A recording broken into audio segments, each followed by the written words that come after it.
أعوذ بالله من الشيطان الرجيم. بسم الله الرحمن الرحيم.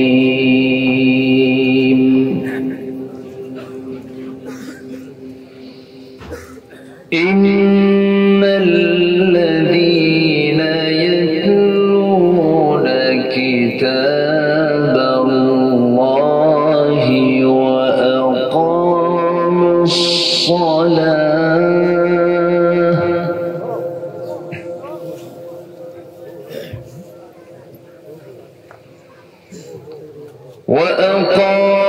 الصلاة وأنفقوا مما رزقناهم سرا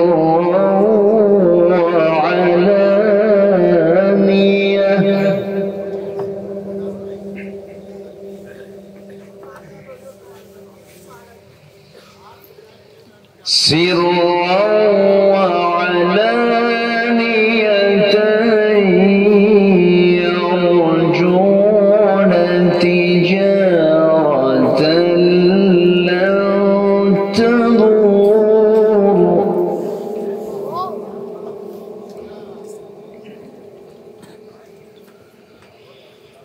ليوفيهم أجورهم ويزيدهم من فضله.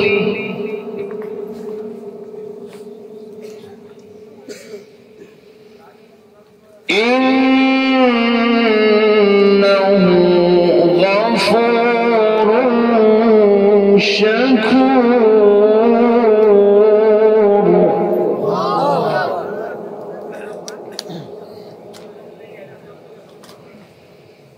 والذي أوحينا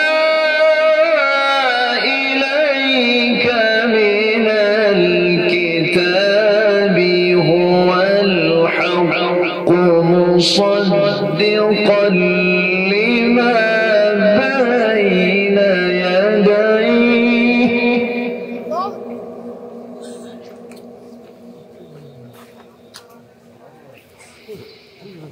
إن الله بعباده لخبير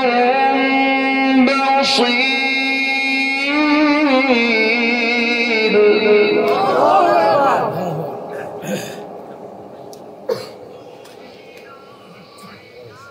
إن الله بعباده لخبير بصير.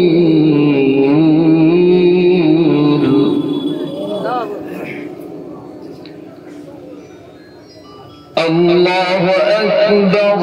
بسم الله الرحمن الرحيم.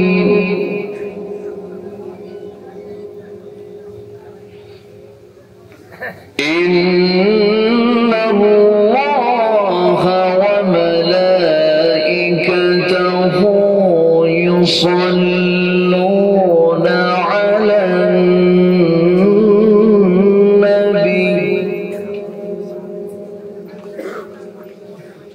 يا أيها الذين آمنوا صلوا عليه وسلموا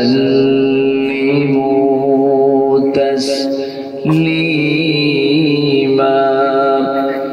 اللهم صل على سيدنا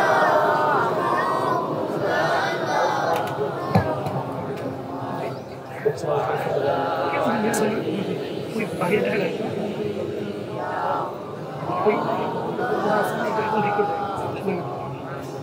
একটু মহব্বত দিয়ে নবীর প্রেমে মাতোয়ারা হয়ে জবান খুলে আবারও বলুন আল্লাহুম্মা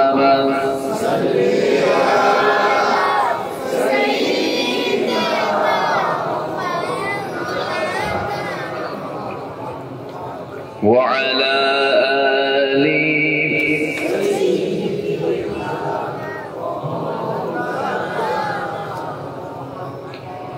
জীবনে কখনো তুমি মিথ্যা বলনি, তাই তো তোমায় পেতে কাঁদে ধরণী, কাঁদে ধরণী। তোমারই মতো নেতা পেতে, তোমারই মতো নেতা পেতে পৃথিবী আকুল। হে রাসূল, হে রাসূল আল্লাহুম্মা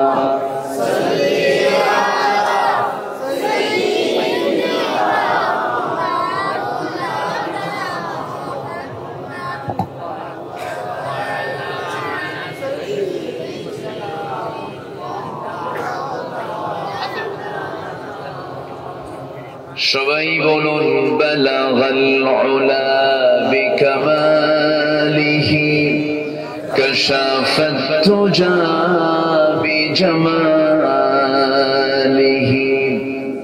হাসনাত জামিউ খিসালিহি সাল্লু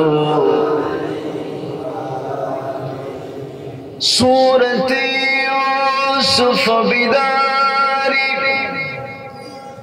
حكمة لقمان إمام قارئ قرآن باري يهدي لسان مان ما بلغ العلا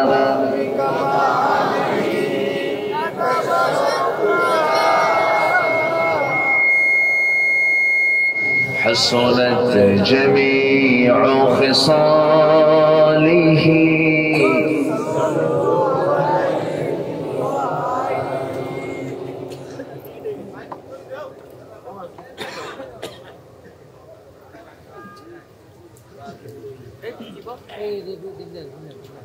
প্রাকৃতিক সৌন্দর্যের অপরূপ লীলাভূমি, সবুজ বেষ্টিত অঞ্চল সিলেট জেলার মৌলভীবাজার জেলার বড়লেখা উপজেলার বিশ্রাবন্দ হাফিজিয়া মাদ্রাসা মাহফিল ইন্তেজামে কমিটি কর্তৃক আয়োজিত মাদ্রাসা মাঠে অনুষ্ঠিত 28তম বার্ষিক ওয়াজ মাহফিল 2024 10 জানুয়ারিতে অনুষ্ঠিত আজকের এই মহৎ আয়োজনের সম্মানিত সুযোগ্য সভাপতি, আজকের মাহফিলের বরেণ্য মেহমানবৃন্দ, বিশেষ করে আমার পূর্বে কথা বলেছেন আমার অত্যন্ত কাছে, আমার অনুজ, আমার স্নেহধন্য নন্দিত আলেমে দ্বীন, উদীয়মান তরুণ মুফাসসির, কুমিল্লা নিবাসী মুহতারাম মাওলানা জুনাইদ আল হাবিব হাফিজাহুল্লাহ। কথা বলেছেন আমার অত্যন্ত কাছের, আমার হৃদয় বড়লেখার কৃতি সন্তান মুহতারাম মাহবুবুর রহমান হাফিজাহুল্লাহ, উপস্থিত হাজরাত উলামায়ে কেরাম, ফদলায়ে ইজাম, সুশীল সমাজ, জাতির শ্রেষ্ঠ সন্তান শিক্ষক মন্ডলী, জাতির বিবেক সাংবাদিক বৃন্দ, সামনে উপস্থিত দূরে কাছের বিভিন্ন স্থান থেকে ছুটে আসার কালেমার ঝান্ডাবাহী, তাওহীদের পতাকাবাহী, দ্বীন ইসলামের নরশারদুল বীর মুজাহিদ, প্রাণ প্রিয় সম্মানিত দ্বীনী ভাইরা, আড়ালে বসে আছেন শ্রদ্ধেয়া সম্মানিতা মা বোনেরা। আলোচনার সূচনায় আনুষ্ঠানিকতার মধ্য দিয়ে আমার পক্ষ থেকে আবারও দিল খোলা সালাম, আসসালামু আলাইকুম ওয়া রাহমাতুল্লাহি ওয়া বারাকাতুহু। এই যে ইকো দেওয়ার দরকার নেই, সাউন্ডটাকে ক্লিয়ার করে। সবাই কেমন আছেন? ভালো আছি। এত বড় একটা নিয়ামতকে সাথে নিয়ে সারাদিনের সকল কাজকর্মের ইতি টেনে ক্লান্ত শ্রান্ত দেহটাকে স্বস্তি দেবার জন্য পৌষ মাঘের এই কনকনে শীতের ভিতরে যখন ধীরে ধীরে বিছানার দিকে চলে যাওয়ার কথা, ঠিক সেই মুহূর্তে আমরা বসে আছি কোরআনের এই ফুল বাগানে।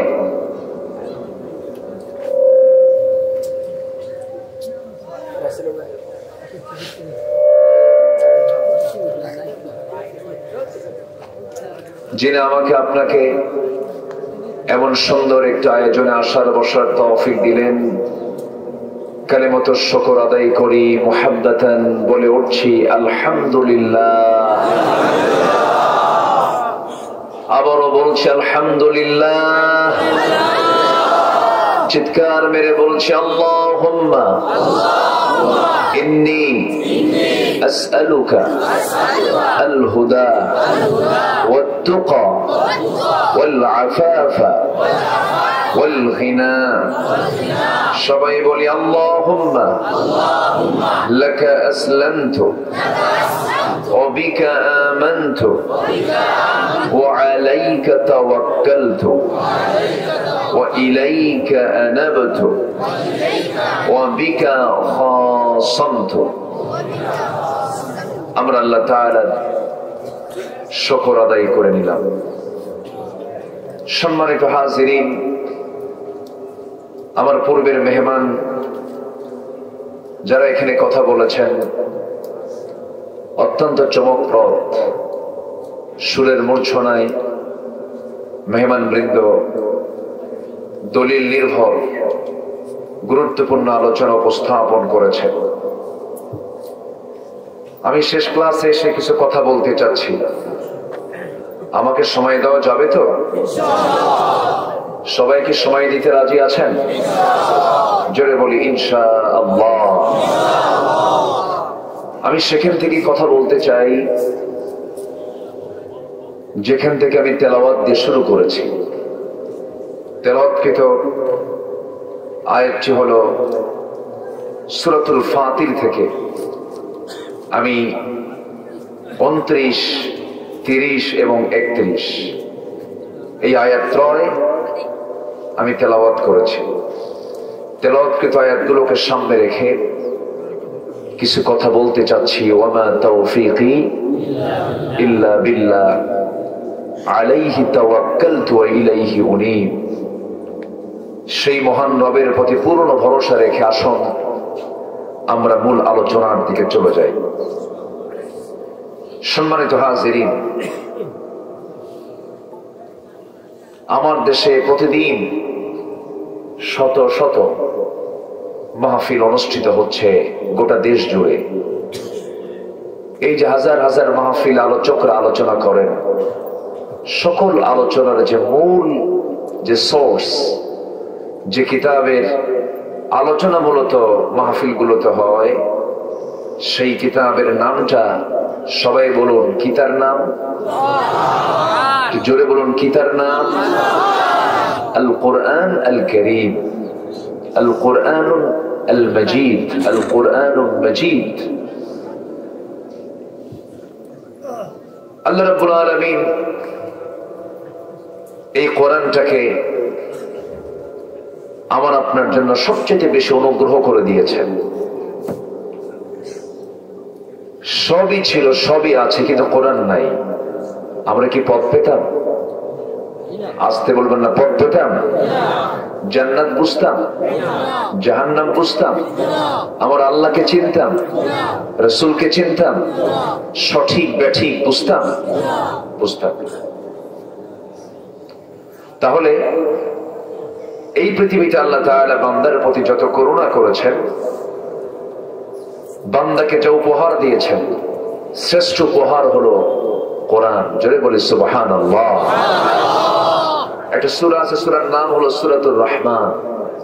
সূরাতুর রহমান। আল্লাহ তাআলা একটা আয়াত বারবার বলেছেন, একটা কথা বারবার বলেছেন, ফাবিআইয়ি আলা'i রাব্বিকুমা তুকাদ্দিবান।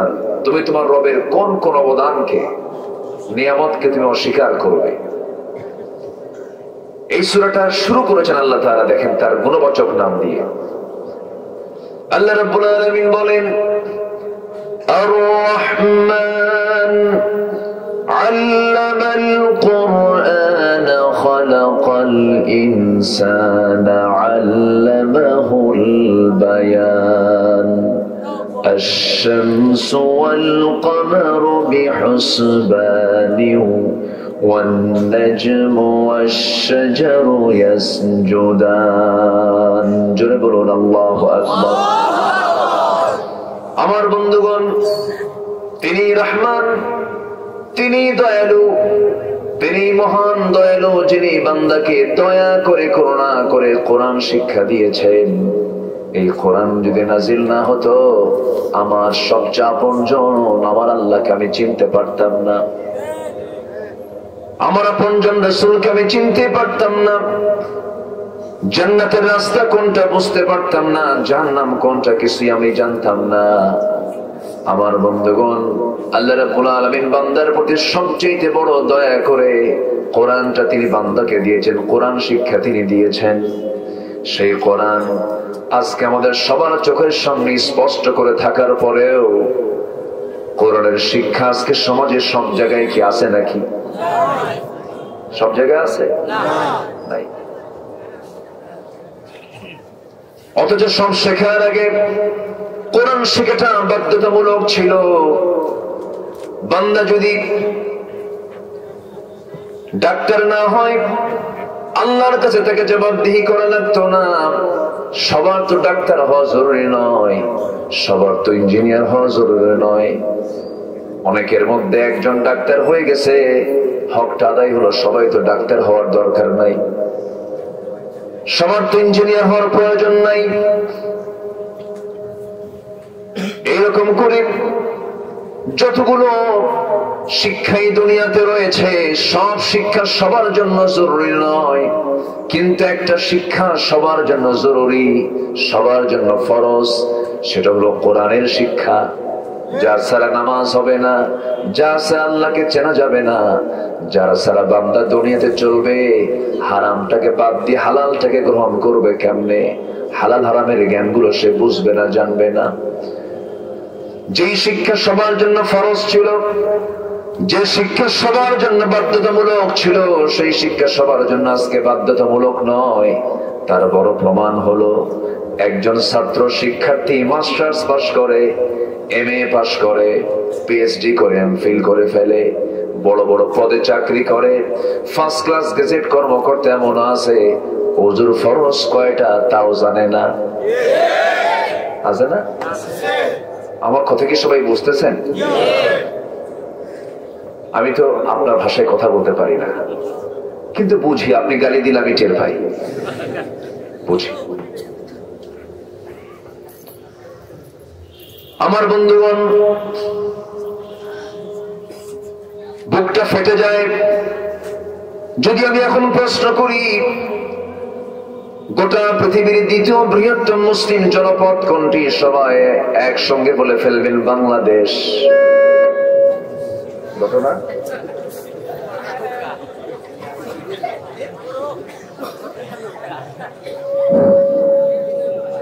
সমস্যা নেই, হতে পারে, যান্ত্রিক তো, একটু খেয়াল রাখেন।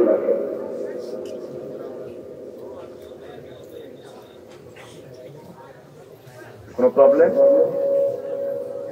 এত ইকো দেওয়ার দরকার নেই, ইকো রিভার কিছু দরকার নাই।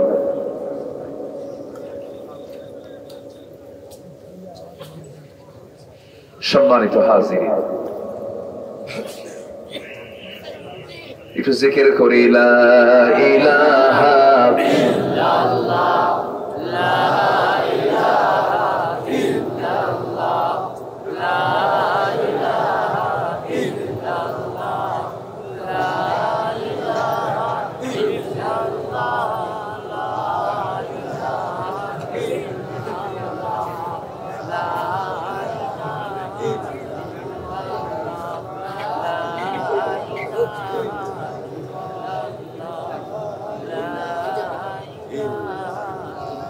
আরো জোরে লা ইলাহা সুবহানাল্লাহ ওয়া হামদুলিল্লাহ, লা ইলাহা ইল্লাল্লাহ মুহাম্মাদুর রাসূলুল্লাহ সাল্লাল্লাহু আলাইহি ওয়াসাল্লাম। একজন থাকেন এই জায়গায়, মাঝে মাঝে তো নিজেই গান গায়, থাকেন একজন, ফিরে চলে গেছে। যদি প্রশ্ন করি গোটা পৃথিবীর ভিতরে দ্বিতীয় বৃহত্তম মুসলিম দেশ কোন দেশ বলেন তো? কোন দেশ?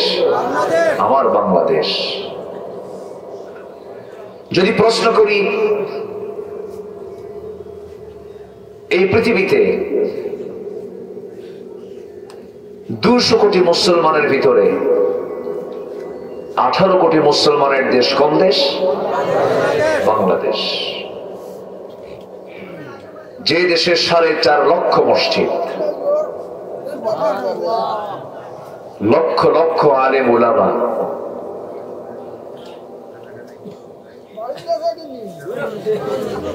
খিতা খবর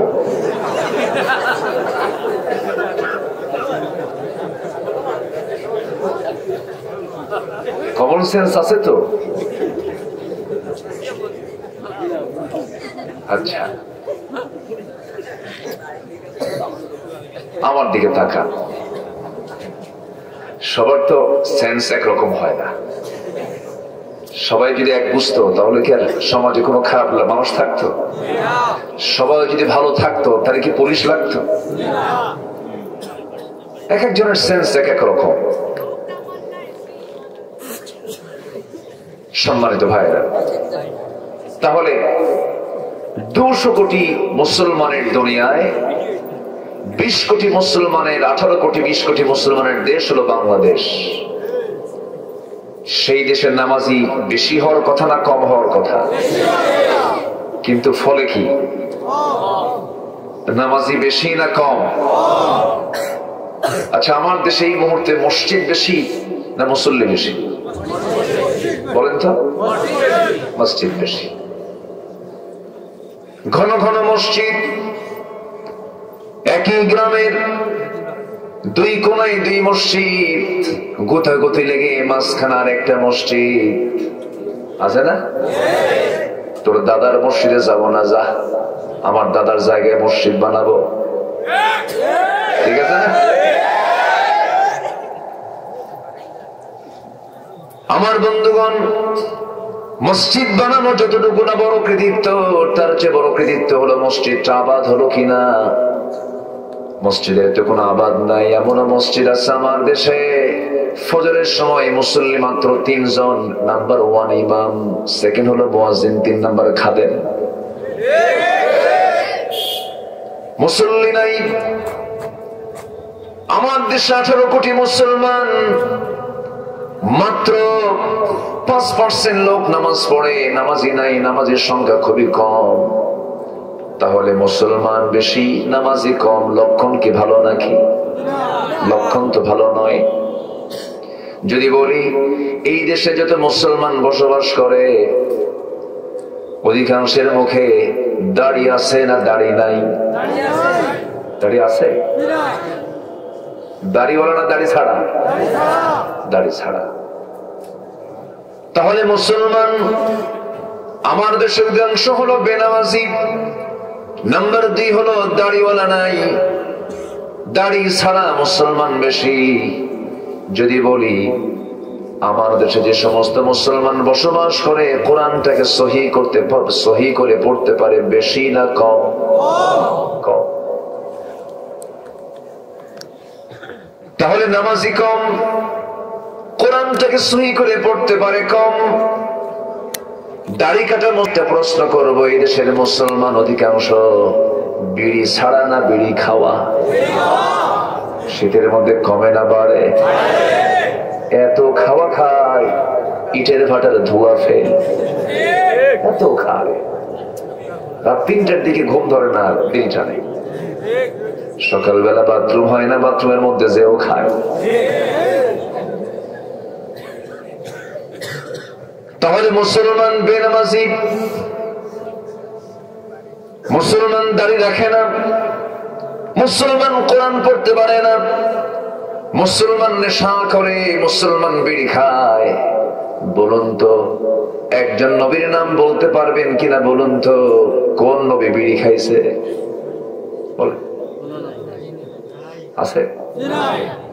কোন নবী কি এরকম এই ওয়াকামটা কোন নবী করতে পারে? বলেন, বিড়ি খাওয়া কোনো কাম? এটা কোনো খাদ্য যা খেলে স্বাস্থ্য ভালো হয়? এরকম আছে কোথাও? আমার বন্ধুগণ হয়তো মনে মনে চিন্তা করছেন, হুজুর শুধু দোষই ধরেন, ভালো তো কিছু বলতেছেন না। বাস্তবতা হলো রোগী ডাক্তারের কাছে যায় কখন? যখন তার রোগ হয়। একজন মানুষ ডাক্তারের কাছে কি সুস্থ অবস্থায় যায় নাকি? যখন সে রোগী হয়ে যায়। তেমনি আমাদের মধ্যে যদি কোনো ইমানের রোগ তৈরি হয়ে যায়, সেই ইমানের রোগগুলোকে শরীর থেকে, তার জীবন থেকে এটাকে মাইনাস করার জন্য রোগগুলো শনাক্ত করার দরকার আছে না নাই? এই জন্য বলতেছি আমার ভাইরা, একটু মনোযোগ দিয়ে কথাগুলো শুনুন। আজকে মুসলমান কোরআন পড়তে পারে না, মুসলমান তেলাওয়াত করতে পারে না। প্রত্যেক দিন ঘুম থেকে উঠে যে মুসলমান কোরআন তেলাওয়াত করার কথা ছিল, নামাজ দিয়ে তার জীবনটা শুরু করার কথা ছিল, সেই মুসলমান আজকে কোরআনটা পড়ে না, নামাজেও যায় না। ঘুম থেকে উঠতে উঠতে রাত 3টার দিকে শুয়ে পড়ে, আবার দিনের বেলা 12টায় ওঠে। মুসলমানের যে লাইফ স্টাইল সবগুলো এলোমেলো হয়ে গেছে। আমার বন্ধুগণ, আল্লাহ রাব্বুল আলামিন বলছেন, বান্দা আমি তোকে এই দুনিয়াতে এমনি এমনি পাঠাই না, আমি তোকে অবশ্যই কাজের জন্য পাঠাইছি। সেই কাজটা হলো এই দুনিয়াতে কারো গোলামি তোর চলবে না, গোলামি করতে হবে একমাত্র কেবলমাত্র কার? আল্লাহ। আসতে বলবেন না, কার? আল্লাহ তাআলা। আল্লাহ তাআলা বলছেন, ইয়া আইয়ুহান নাসু উবুদু রাব্বাকুমুল্লাযী খালাকাকুম ওয়াল্লাযীনা মিন ক্বাবলিকুম লাআল্লাকুম তাত্তাকুন। হে মানব মণ্ডলী, তোমরা সেই মহান নবীর গোলামি করো, দাসত্ব করো, যিনি তোমাকে সৃষ্টি করেছেন, তোমার পূর্বের সকল মানুষগুলোকে সৃষ্টি করেছেন। সেই মহান নবীর তোমরা গোলামি করো। আর গোলামি করার জন্য যে বিধানটা দরকার, সেই বিধানটার নাম কি? সেই বিধানটার নাম কি? আমার ভাইরা, এই দুনিয়াতে কোন বান্দা লসের কাছে যায় না। যদি বান্দা জানে এই ব্যবসাটা করলে লস হয়ে যাবে, সেই বান্দাকে ওই লসের ব্যবসায় যাবে নাকি? যাবে না। আল্লাহ রাব্বুল আলামিন বান্দাকে ডাক দিয়ে বলছেন, বান্দারে আমি তোকে কিছু ব্যবসার কথা বলবো, আমি তোকে কিছু বিজনেসের কথা বলবো, যে বিজনেস করলে পরে তোর কোনো লস নাই, এই বিজনেস গুলো তুই শিখে নে। আল্লাহ রাব্বুল আলামিন সূরা ফাতিরের মধ্যে সুন্দর করে স্পষ্ট করে জানিয়ে দিয়েছেন। মহান রাব্বুল আলামিন সুন্দর করে বলছেন, ইন্নাল্লাযীনা ইয়াতলুনা কিতাবাল্লাহ ওয়া আকামুস أقاموا الصلاة وأنفقوا مما رزقناكم سرا وعلانية يرجون تجارة لن تبور জোরে বলুন আল্লাহু আকবার। আমি কি আলোচনা চালাবো? এই যদি একজন করে উঠে যায় কোন সমস্যা? চাপ, ও চাপ, নিম্ন চাপ। যদি খুব সমস্যা হয় একটু বলবেন, কিন্তু মাহফিলের জায়গা থেকে বিনা কারণে বিনা ওজরে ওঠা বসা করা আদবি হবে না বেয়াদবি হবে? সুস্পষ্ট আদবের খেলাফ কাজ হবে। শৃঙ্খলা ভঙ্গের অভিযোগে মামলা নেই? 10 বছর তো আরো বেশি দেখছি আমরা, তাই না? শৃঙ্খলা ভঙ্গের অভিযোগে মামলা কিন্তু আছে। এখানে একটা নির্দিষ্ট শৃঙ্খলা আছে না নাই বলেন তো? এখানে আমরা যদি শৃঙ্খলা রক্ষা না করি, ফেরেশতা নাই তারা কি রেকর্ড করে না? একটু বসি না আমরা। যদি কোরআনের মাহফিলে বসে যদি আপনি মজা না পান, তাহলে ভাবতে হবে ইবলিস আশপাশে খুব ডিস্টার্ব করতেছে। কথা বলছেন নাকি? ইবলিস তো মনে হয় বড় লেখা আসে না? আসে, এখানে বড় লেখা আসে। ইবলিস এমন কোন জায়গা নাই যেখানে যায় না। শুধু বড় লেখা নয়, বিয়ানী বাজারে শুধু নয়, গোটা দুনিয়ায় যেখানে মানুষ আছে সেখানে শয়তান আছে। শয়তান বড় ডেঞ্জারাস। একদিন আল্লাহর পয়গম্বর মুসা আলাইহিস সালামের সামনে শয়তান দাঁড়ায় আছে। জিবরাইল তা দেখে ফেললেন। জিবরাইল বলছেন, ইবলিস তুমি কম্পাউন্ডে নবীর কাছে আসো। ইবলিস বলতেছে, মুসা তো দুনিয়াতে আছে, মুসার যে বাপ আদমকে আমি জান্নাতের মধ্যে গিয়ে ওয়াসওয়াসা দিয়েছি, ফাসুফা ওয়াসওয়াসা লাহুমা ফাযাল্লাহুমা শাইতান। শয়তান দুজনকে পদস্খলন করেছিল আমার আব্বা এবং আম্মা হাওয়া আলাইহিস সালামকে। কোথায় গিয়া? কোথায় গিয়া? শয়তান যদি জান্নাতে গিয়ে ওয়াসওয়াসা দেয়, বড় লেখায় আসে না? আসে কি আসে না? আসে। একটু বসি আমরা, আমরা কোরআনের বরকত নেব। জোরে বলি ইনশাআল্লাহ। শুরু হয়েছে নাহমাদুহু দিয়ে, শেষ হবে হলো দোয়া দিয়ে। জোরে বলি ইনশাআল্লাহ। কি দিয়ে শেষ হবে? দোয়া দিয়ে শেষ হবে। আমার ভাইরা, মানুষের প্রত্যেকটা মানুষের ভিতরে ব্যবসার প্রতি একটা টান আছে। ব্যবসার ইংরেজি হলো বিজনেস, আরবিটা হলো তিজারা। আরবি কি? তিজারা, বিজনেস, ব্যবসা। ব্যবসার নাম শুনলে মানুষের একটা আকর্ষণ জন্ম হয়। আল্লাহ রাব্বুল আলামিন এখানে বান্দাকে আকৃষ্ট করে বলছেন, বান্দা এমন একটা বিজনেসের কথা বলবো যে কাজগুলো করলে পরে সেই বিজনেসে কোনো লস নাই। জোরে বলি সুবহানাল্লাহ। দুনিয়ার বিজনেসের লাভও আছে, লসও আছে। লসের চিন্তা মাথায় নিয়ে বান্দা ব্যবসায় নামে। এই ব্যবসায় লস হতে পারে, লাভ হতে পারে, কিন্তু আল্লাহ বলছেন, বান্দা আমি তোকে এমন কিছু আমল শিখিয়ে দেবো যে আমল গুলো করলে পরে সেই বিজনেসে কোনো লস হবে না, সেই ব্যবসায় কোনো লস হবে না। সেই ব্যবসার পুঁজি হলো 3টা। সেই ব্যবসার পুঁজি কয়টা বলেন? 3টা পুঁজি। 3টা পুঁজি আমরা আজকে একটা একটা করে শিখে যাব। যদি সময় লাগে আমাকে সময় দিতে রাজি আছেন তো? জোরে বলি ইনশাআল্লাহ। আল্লাহ রাব্বুল আলামিন বলছেন, ইন্নাল্লাযীনা ইয়াতলুনা কিতাবাল্লাহ। নাম্বার 1 হলো যারা আল্লাহর কালামকে সুন্দর করে যারা তেলাওয়াত করবে। আজকের সমাজে তেলাওয়াত বেশি না গান বেশি? বলেন বলেন। সংসদগুলোতে আলেম বেশি না শিল্পী বেশি? এক শিল্পী তো আউট হয়ে গেছে, ঠিক আছে না? ফাটে না বলে ফেটে গেছে তো।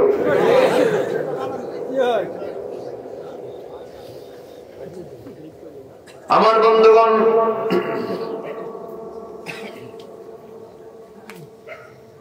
বুকটা ফেটে যায়। আল্লাহর কালাম তেলাওয়াতের মধ্যে কত মজা। অধিবেশন শুরু হবে কোরআন তেলাওয়াত দিয়া। এই দেশে সংসদে এই সিস্টেমটা চালু আছে, বলি আলহামদুলিল্লাহ। যারা বলি আলহামদুলিল্লাহ।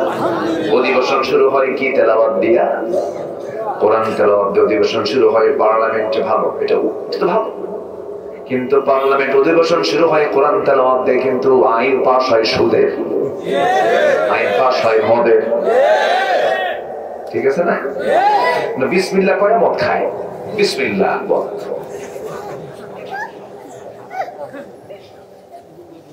রাগ করতেছেন নাকি আপনারা? আমার ভাইয়েরা, সে অধিবেশন শুরু হবে, নিজের গান সাক্ষী শুনতে পেলাম। এক অধিবেশনে পারিশান যায় নাই, কোরআন তেলাওয়াত দিতে শুরুই করতে হবে। স্পিকার মহোদয় একজন পার্লামেন্টারিয়ানকে বললেন তেলাওয়াত করেন, অধিবেশন শুরু করা যাচ্ছে না। তেলাওয়াত করতেছে কেলহি আল্লাহ আহাদ। শয়তানকে তোরছে আমার তেলাওয়াত ভালো আছে।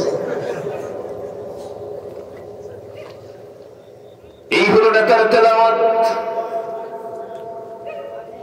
জনগণের সেবা করবে মুসলমান জনগণ যেখানে বেশি। বক্তৃতা শুরু করার আগে বলে বিসমিল্লাহির রহিম। রহমান বাদ গেছে।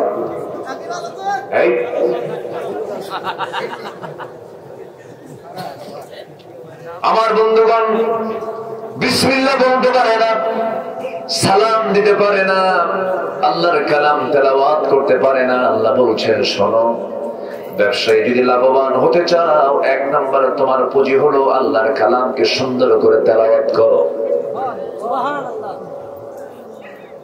যার দেহে তেলাওয়াত আছে সেই দেহে রোগ হবে না, সেই দেহে শয়তান বসবাস করবে না। রোগ হলো দু প্রকার, শুধু জ্বর আসলেই যেটা রোগ হলো তা নয়। ইমানের রোগ সবচেয়ে বড় রোগ। ইমানের রোগ আছে না নাই বলেন? ইমান আছে, কিন্তু ইমানটা রোগাক্রান্ত আছে না? আছে। ইমানদারের রোগ কি? ইমানদারের রোগ হলো ইমানদার ইমান আনছে ঠিক, কিন্তু শিরকের কাজ করে, বেদাতের কাজ করে। মাজারে দেখলেই মাথা খারাপ হয়, খেলে সেজদা মারে। আছে না? আছে না? আছে না? আছে না? কি বলো এখানে? সেজদা দেওয়া যাবে না, কিন্তু আপনি সিলেটে যান,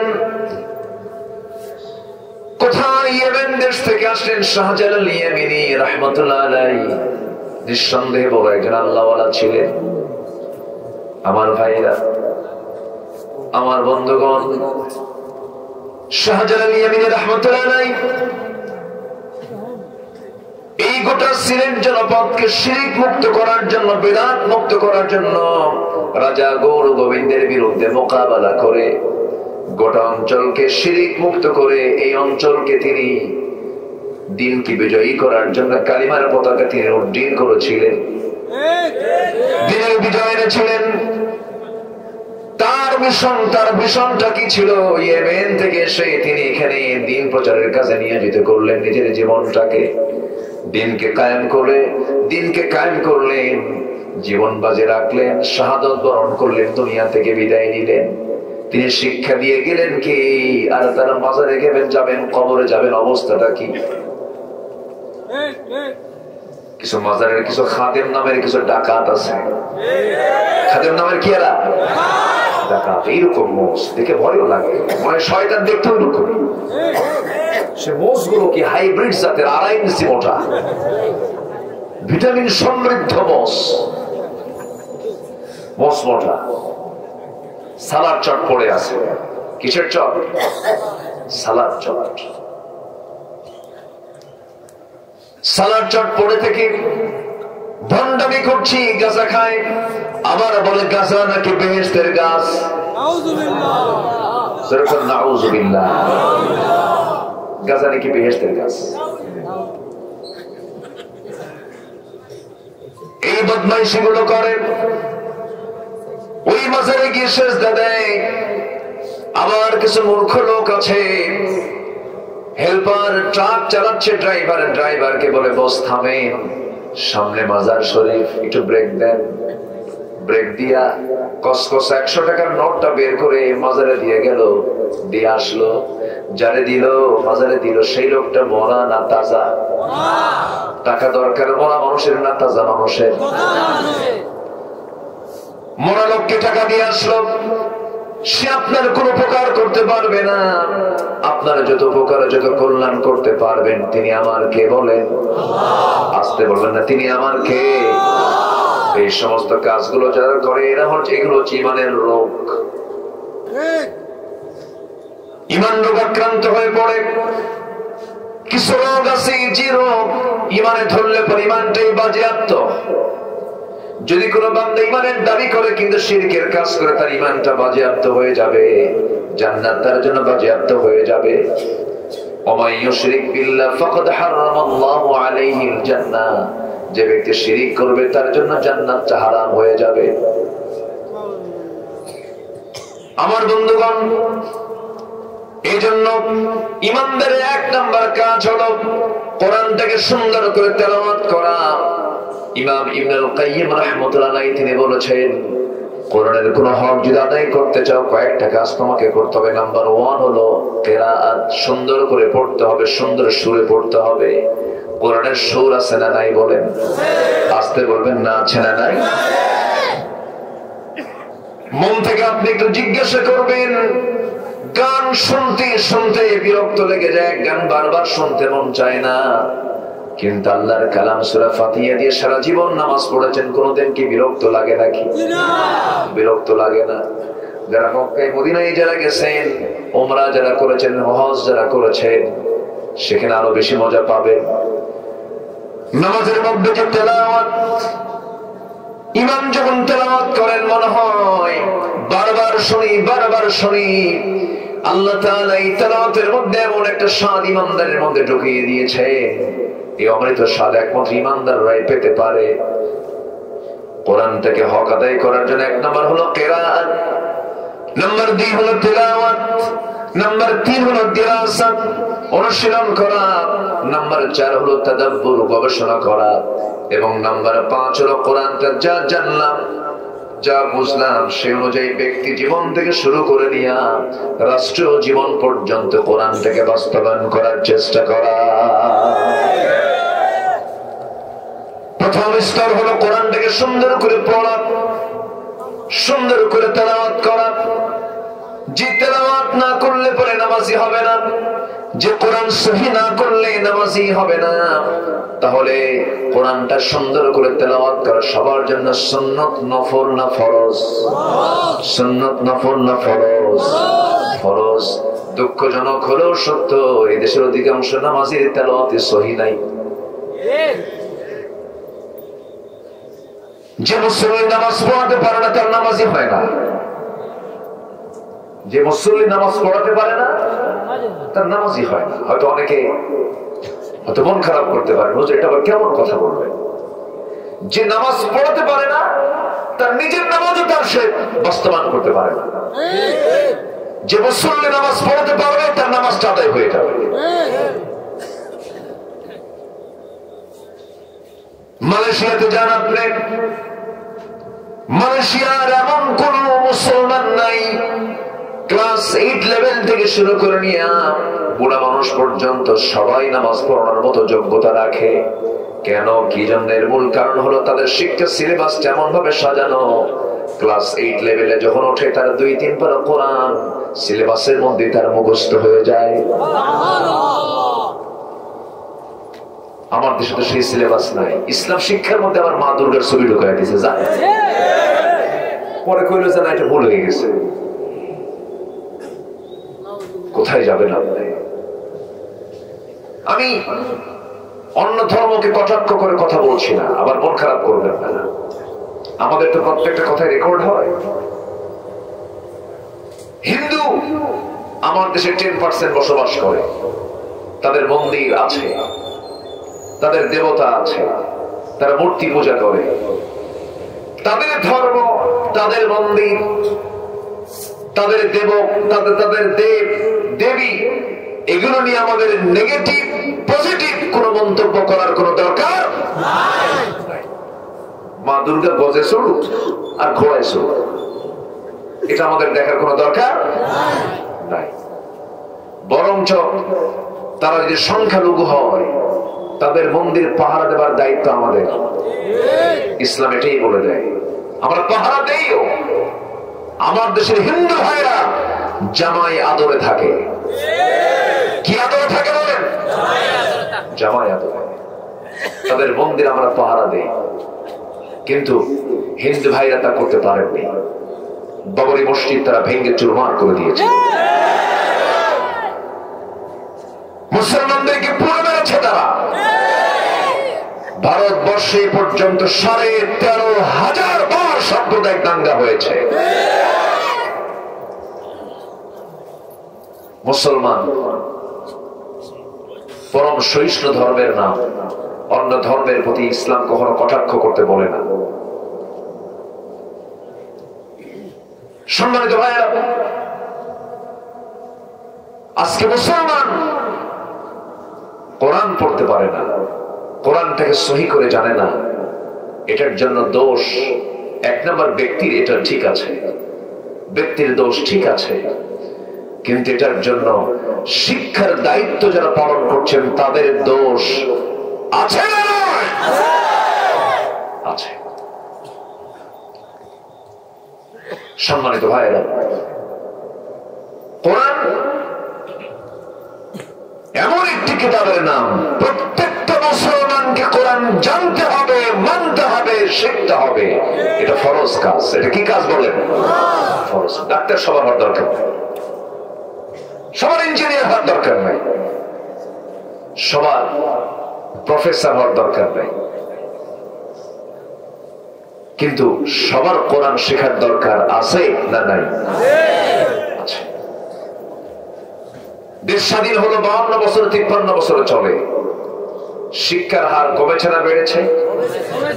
বাড়ছে। শিক্ষার হার বাড়ছে না? শিক্ষার হার বেড়েছে, কিন্তু সুশিক্ষার হার কি বেড়েছে? কলেজে যান, ভার্সিটিতে যান, শিক্ষক ছাত্রকে পিটায় না ছাত্র শিক্ষককে পিটায়? ছাত্র শিক্ষককে পিটায়, সোজা হন। কি হন? সোজা। কিন্তু মাদ্রাসায় যাবেন আপনি, মাদ্রাসায় কি এমন চিত্র দেখা যায়? বরঞ্চ শিক্ষক ওযু বানাবেন, সামনে ওযুর পানি প্রস্তুত। ওস্তাদ রুম থেকে বের হবেন, সুন্দর করে জুতা প্রস্তুত। ওস্তাদ ওযু শেষ করেছেন, গামছা প্রস্তুত। ওস্তাদ খাবেন, দস্তরখানা প্রস্তুত। এই আদব কোরআনের জন্য হয়েছে, কোরআনের জন্য হয়েছে। কোন বৃদ্ধাশ্রমে, এটা তো অত্যন্ত আমাদের জন্য পোড়া কপাল। বাংলাদেশে আগে বৃদ্ধাশ্রম ছিল না, এখন বৃদ্ধাশ্রম আমার দেশে গড়ে উঠেছে। কেন জানেন? সন্তানরা খুব ব্যস্ত, আব্বা আব্বাকে দেখার টাইমই পায় না। কি ব্যস্ত সন্তান, দেখেন না? আছেন এরকম? আছে না? বাপ্পাকে দেখার সুযোগ নাই। বেতন সিস্টেম করে মাসিক টাকা দিয়ে বাপ মাকে রেখে দেয় বৃদ্ধাশ্রমে, আর ছেলে থাকে গুলশান, বাড়িধারা, ডিওএইচএস, ধানমন্ডিতে। এগুলো সন্তান নয়, সন্তান নামের কলঙ্ক। এগুলো সন্তান। আছে না? আছে না? নাই? যে সন্তান বাপ মাকে দেখার সময় পায় না, ওটা সন্তানই না, ওটা জানোয়ার। আসতে বলে ঠিক কিনা? ওটা কি মানুষ না জানোয়ার? জানোয়ারের চেয়ে অধম। জানোয়ারের মধ্যেও কিছু মহব্বত আছে। আমার ভাইয়েরা, কিন্তু আমি চ্যালেঞ্জ দেব, আমি চ্যালেঞ্জ ছড়ে দিলাম সবার সামনে। কোন বৃদ্ধাশ্রমে এমন কোন পিতা, এমন কোন মাতাকে পাবেন না যার সন্তান হাফেজ, যার সন্তান আলেম। একটা আলেম সন্তানের, একটা আলেম, একজন হাফেজ সন্তান কখনো তার বাবা মাকে বৃদ্ধাশ্রমে রাখতে পারে না, কারণ কোরআন তাকে এই শিক্ষা ঠিকই দিয়েছে। এজন্য যা ভুল করছি সন্তানকে প্রথম সবক দেব কোরআন, জোরে বলি ইনশাআল্লাহ। আজকে কয়জন ছাত্রের মাথায় পাগড়ি দিলাম? 4 জন।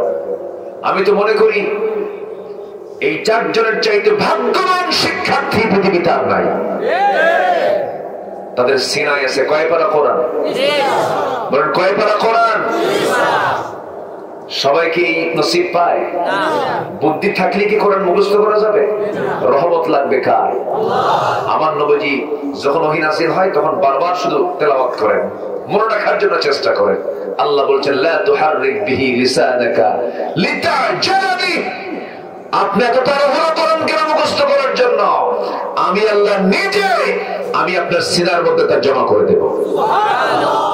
তাহলে কোরআন কি মুখস্থ করা আল্লাহর রহমত ছাড়া সম্ভব? হাফেজদের সিনার মধ্যে জমা করে দেন কে?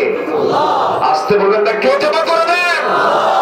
হাফেজ তারাই যারা আল্লাহর নির্বাচিত বান্দা। আল্লাহর কি বান্দা বলেন? নির্বাচিত বান্দা। সবাই হাফেজ হয় না, সবার কপালে হিফজ জোটে না। সেই হাফেজ তৈরি কারখানা হলো এই মাদ্রাসা। বলি আলহামদুলিল্লাহ। এই যে তার হলো ইঞ্জিনিয়ার, কারিগর, হাফেজ বানানোর কারিগর আমার আব্দুল আলিম ভাই, আমার জুনায়েদ ভাই লন্ডন থেকে এসেছেন শুধু এই মাহফিলকে বাস্তবায়ন করার জন্য। তাদের নেতৃত্বে এই প্রতিষ্ঠানটা চলছে। শুধু কানাইঘাট থেকে সেখানে হাফেজ হলে হবে না, এই বিশ্রামন্দের প্রত্যেকটি ঘর থেকে আমি হাফেজ দেখতে চাই।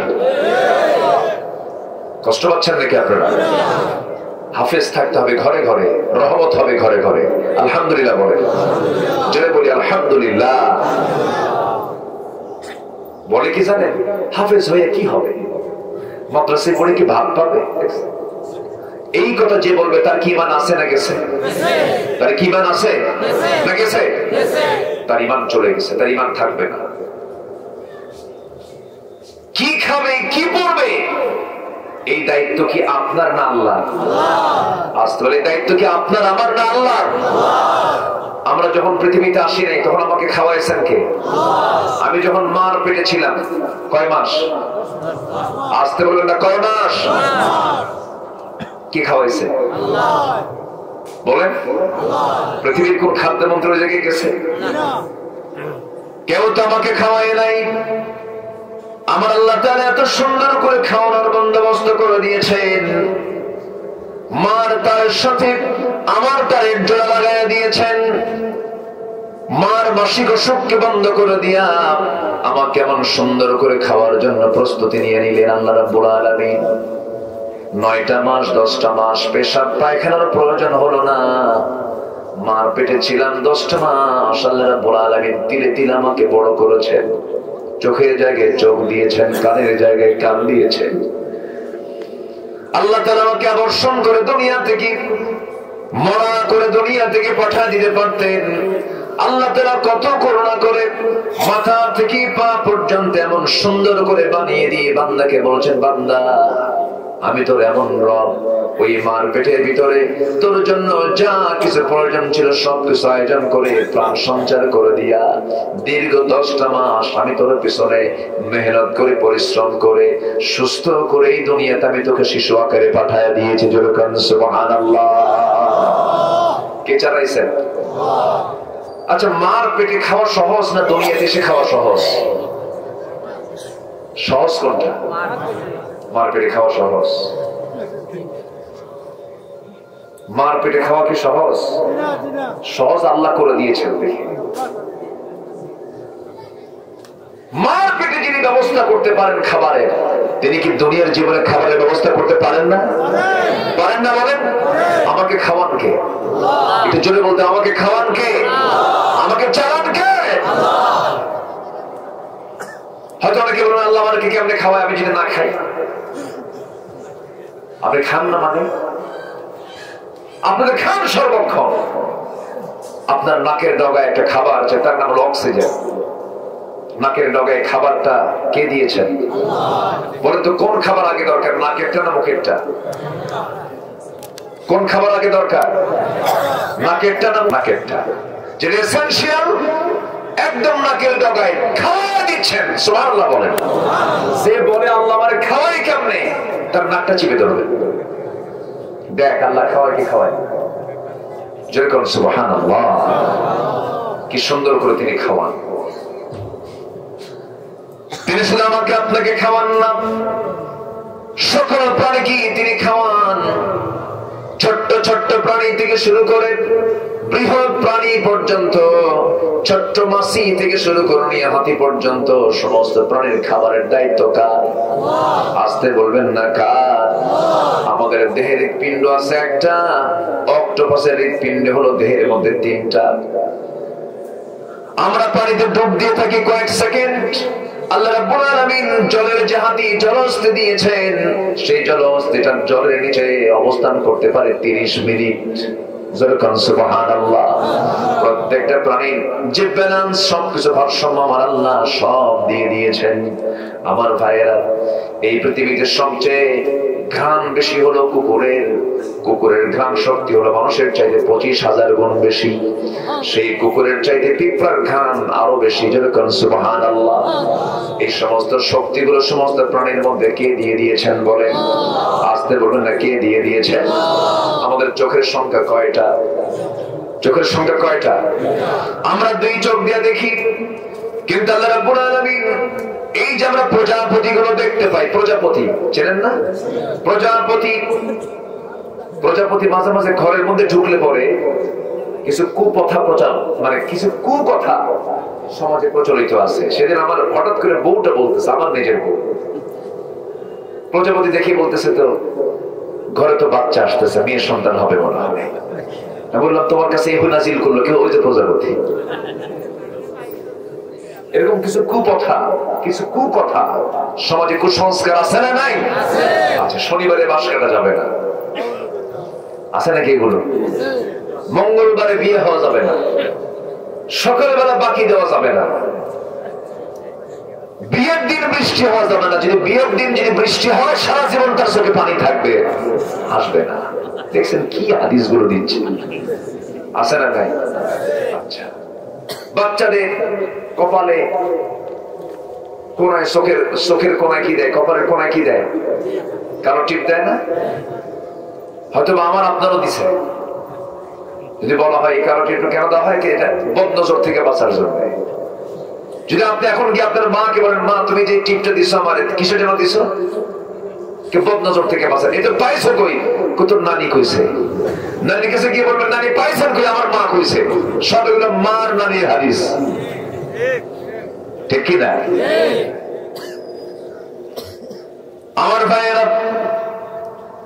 আমার আপনার চোখ হলো 2টা।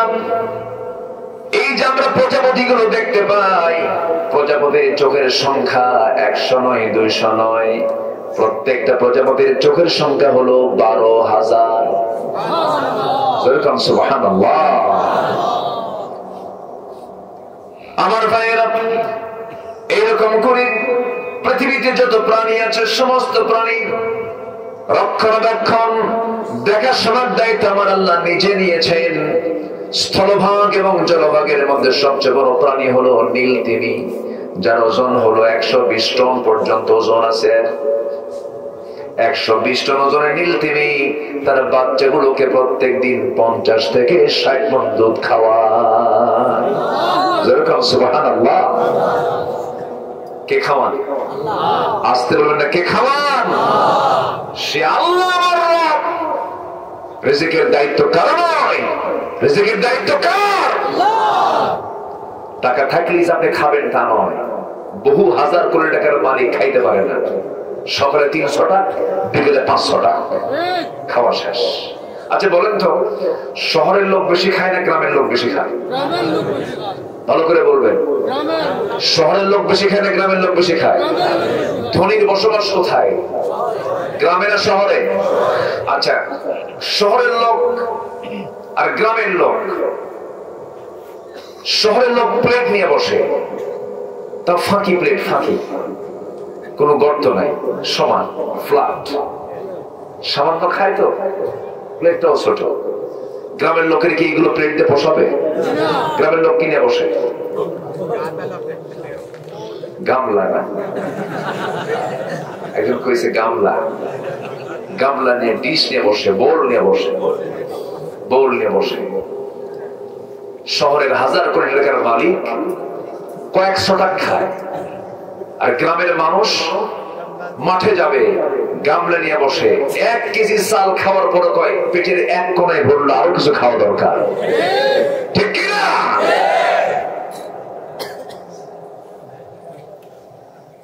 সম্পদ টাকা পয়সা থাকলে খাওয়া যায় না, খাওয়ার ব্যবস্থা কে করেন?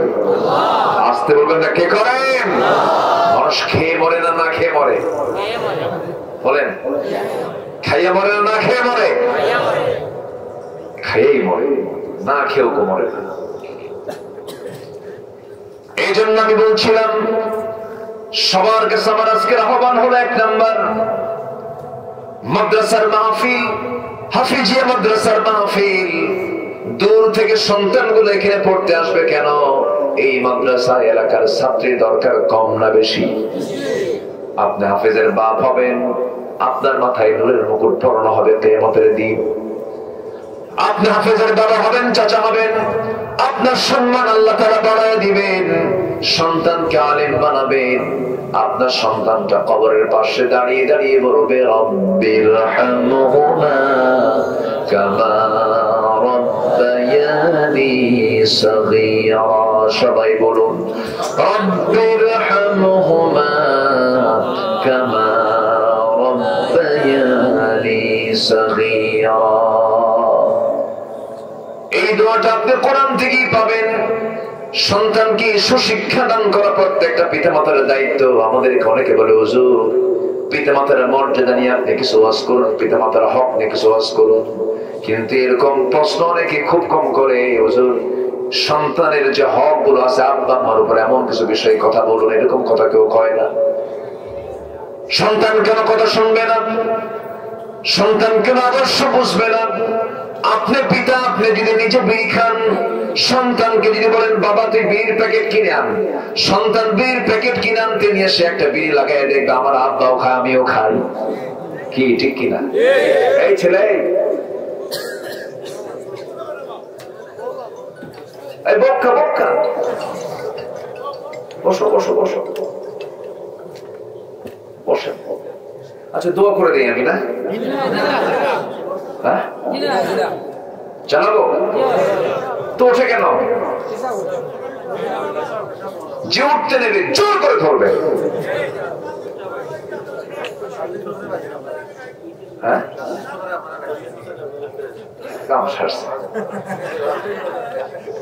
কোন আপত্তি নাই তো আপনাদের?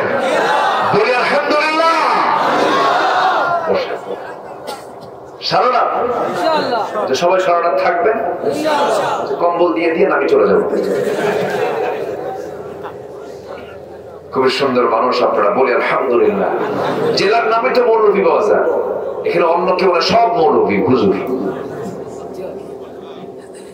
এত সুন্দর জেলার নাম খুব কম আছে। দেখেন না, নারায়ণগঞ্জ, নরসিংদী, ময়মনসিংহ আছে না নাই? দেবহাটা, কালীগঞ্জ আছে না? আছে না? কিন্তু আপনার এলাকার নাম হলো মৌলভী বাজার। এখানে শুধু মৌলভী না, বাজার আছে মৌলভীদের। আলহামদুলিল্লাহ বলেন। খুব ভালো। তাহলে সন্তানগুলোকে প্রথম শিক্ষা দেব, কিসের শিক্ষা বলেন? কোথায় পাঠায় দেব? কোথায় পাঠায় দেব? রিজিকের চিন্তা কার?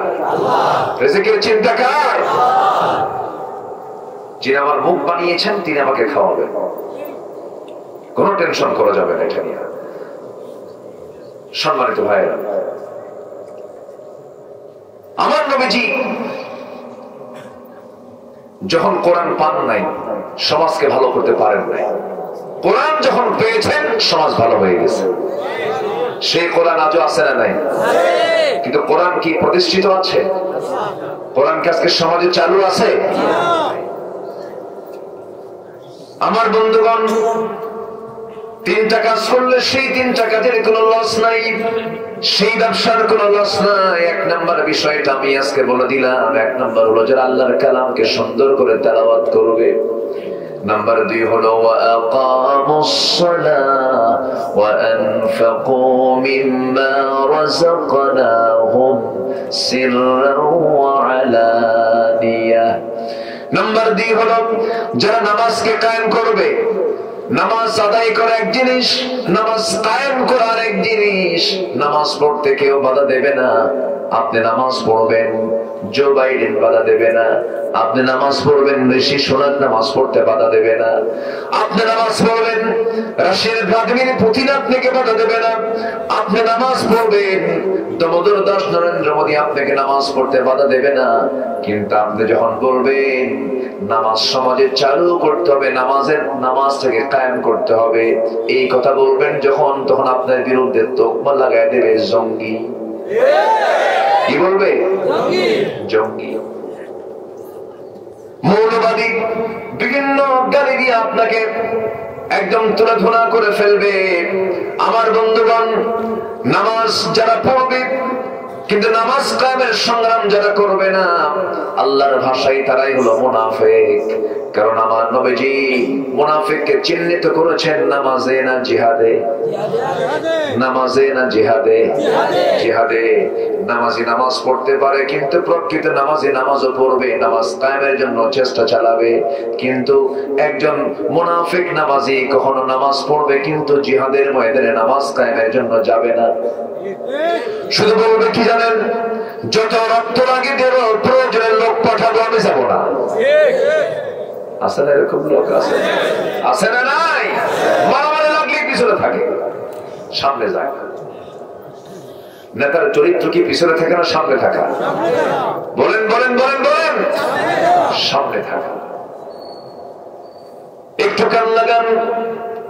এই তিনটা সাবজেক্ট আজকে আমরা শিখে যাব। তিনটা কাজ আমরা শিখলে পরে আমল করলে সে ব্যবসায় কোনো লস হবে না। কার কথা? আল্লাহর কথা। নাম্বার 2 হলো নামাজ কায়েমের সংগ্রাম করে। এর আগে আমাদের প্রয়োজন হলো 5 ওয়াক্ত নামাজ আমরা নিজের আগে পড়বো। রাজি আছি তো? একানা জামাতে? একানা জামাতে? বুঝে না না বুঝে, জেনে না না জেনে, সময় না অসময়ে, তাড়াতাড়ি না আস্তে আস্তে? আস্তে আস্তে বুঝে শুনে নামাজ পড়তে হবে। ওই লোকের মতো নামাজ পড়লে হবে না। এক বেচারি 5 ওয়াক্ত নামাজ মসজিদে পড়ে, তারই এক প্রতিবেশী আছে, সে হলো হিন্দু। সে হিন্দু লোকটা মসজিদের পাশে তার বাড়ি, প্রত্যেক দিন মসজিদের সামনে দিয়ে যায় আর শুনতে পায় ইমামের মুখ থেকে সামি আল্লাহু লিমান হামিদা। তো হামিদা বারবার শুনতে শুনতে হিন্দু লোকের চিন্তা হলো, নামাজের মধ্যে শুধু এক মহিলার নামে দোয়া পড়ে, হামিদা হামিদা। এই হামিদা মেয়েটা কার মেয়ে? এটা হিন্দুর চিন্তা। প্রশ্ন করবে কাকে? তার এক প্রতিবেশী, সে মুসলমান। তাকে বলল, ভাই তোমাদের ইমাম সাহেবের হলোটা কি? প্রত্যেক দিন নামাজের মধ্যে শুধু এক মহিলার নামে দোয়া পড়ে, হামিদা। হামিদা এটা কার মেয়ে? এখন এই মুসল্লি বলতেছে, ভাই আমি 25 বছর যাবত বা জামাতে প্রথম কাতারে নামাজ পড়ি, আজ পর্যন্ত আমিও ঠিক মতো জানি না আসলে হামিদা মেয়েটা কার মেয়ে। তাহলে ওই হিন্দুর চিন্তা আর এই মুসলমানের চিন্তার মধ্যে কোনো তফাৎ আছে? আজকে বলে তফাৎ আছে। আজকে যদি নামাজে যদি নামাজটা বুঝতো, আজকে যদি প্রকৃত মুসলমান যদি নামাজটা বুঝতো, নামাজি কখনো মদের দোকান বানাতে পারত না, নামাজি কখনো সুদের কারবার করতে পারত না। সম্মানিত ভাইরা, সম্মানিত বন্ধুগণ, নামাজ আমাকে অন্যায় কাজ থেকে বিরত রাখবে, এটা ঠিক আছে। কিন্তু যে নামাজ আমাকে অন্যায় কাজ থেকে দূরে রাখতে পারে না, অশ্লীল কাজ থেকে দূরে রাখতে পারে না, সেই নামাজ কোন নামাজ নয়। নামাজি কখনো সুদখোর হতে, নামাজি কখনো বান্দার হক নষ্ট করতে পারে। হজ করতে যাচ্ছেন হাজী সাহেব, বন্ধের সম্পদ, মেয়েদের সম্পত্তি ছেলেকে লিখে দিয়ে যায়, আছে না? মনে হয় মৌলভী বাজার নাই? আছে। একটা ছেলে 5টা মেয়ে যদি মারা যায়, যাওয়ার আগ দিয়ে মেয়েদেরকে ডাক দিয়ে বলে, মা আমি তোমাদের বিয়ে দিছি, আমার একটা মাত্র ছেলে, তোমরা যে সম্পত্তি পাবে সেই সম্পত্তি গুলো আমি আমার ছেলের নামে লিখে দিতে চাই। ওর হজ করার দরকার আছে? আসতে বলো, দরকার আছে হজ করা? ও তো বুড়ো শয়তান।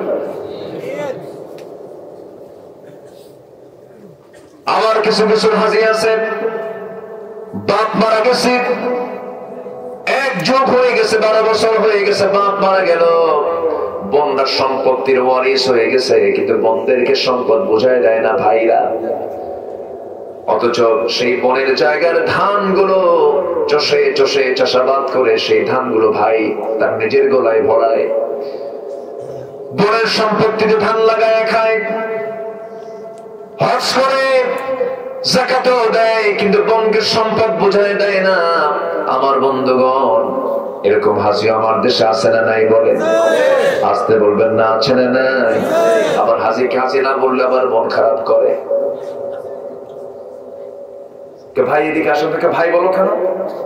6 লাখ টাকা খরচ করে হজ করেছে, হাজি কম আছে? এরকম আছে না? বলো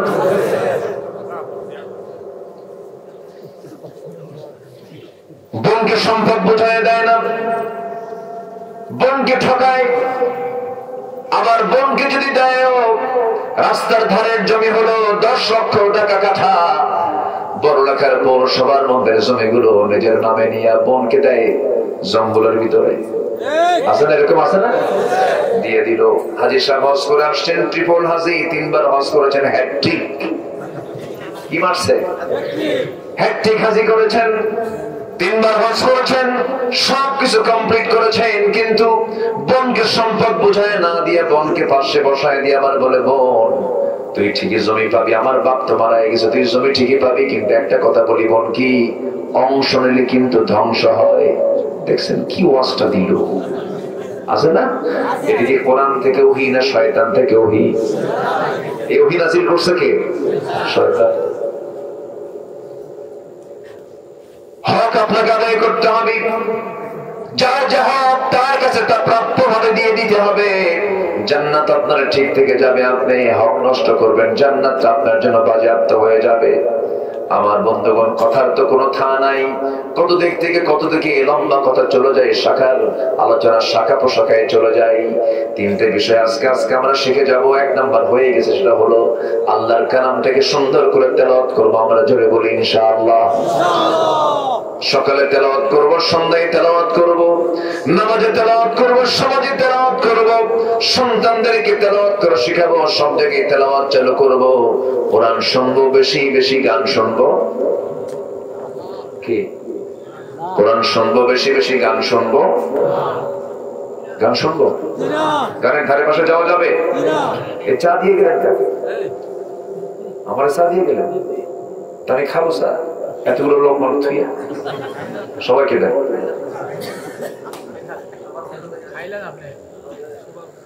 কি খাবো?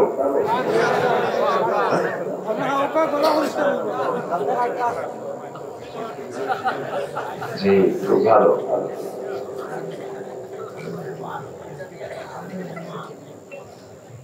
আমার পক্ষ থেকে উনি খাবেন। জি, আমি খাবো, ঠান্ডা হয়ে যাবে। এই সবাই দেন তো, এই চা সবাইকে দিয়ে দেন।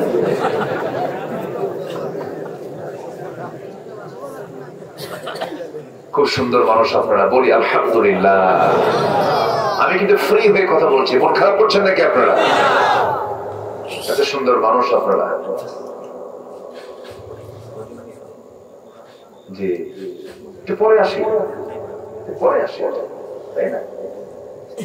এত সুন্দর মানুষ। না না না, আপনি খাবেন। আবার উনি আমাকে আবার চেক করলেন, মানে উনি জায়েজ করে নিলেন। আলহামদুলিল্লাহ, সমস্যা নাই। খুব সাদা মাঠা মানুষ, অনেক খাইছি ওনার বাসায়, আজকে অনেক কিছু খাওয়ায়। হুজুর বলে ভাতই পায় না, বলে হুজুররা ভাত পায় না। সম্মানিত ভাইয়েরা, সম্মানিত বন্ধুগণ, এই পৃথিবীতে খাদ্য গুদাম মানুষ ছাড়া অন্য কোন প্রাণীর আছে বলেন তো? কোন প্রাণী কি খাদ্য গুদাম আছে? পৃথিবীর কোন প্রাণীর খাদ্য গুদাম নাই, কোন প্রাণীর খাদ্যের সংকট নাই, কিন্তু মানুষের খাদ্যের সংকট আছে না নাই? খাদ্যের সংকট কেন? এটা কি আল্লাহর দোষ? খাদ্যের সংকট তৈরি হওয়ার কারণ হলো মুসলমানদের আজকে চরিত্রের সংকট দেখা দিয়েছে। মানুষের আজকে চরিত্রের সংকট দেখা দেওয়ার কারণেই খাদ্যের সংকট, সবকিছু সংকট তৈরি হয়েছে। কোন কিছুর অভাব আল্লাহ তাআলা রাখেন নাই, সব অভাব পূরণ করে দিয়েছেন। সংকট তৈরি করেছে আজকে মানুষ। বলুন তো, আমার দেশে মানুষ বেশি না চোর বেশি? ভালো করে কম। মানুষ বেশি না চোর বেশি? চোরই তো বেশি। মসজিদে যাইও শান্তি নেই।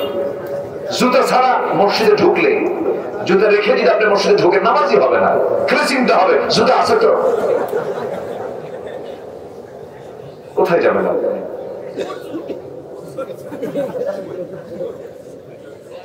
মরাটা দিয়ে ভোট দিয়ে যায়, ঠিক কিনা?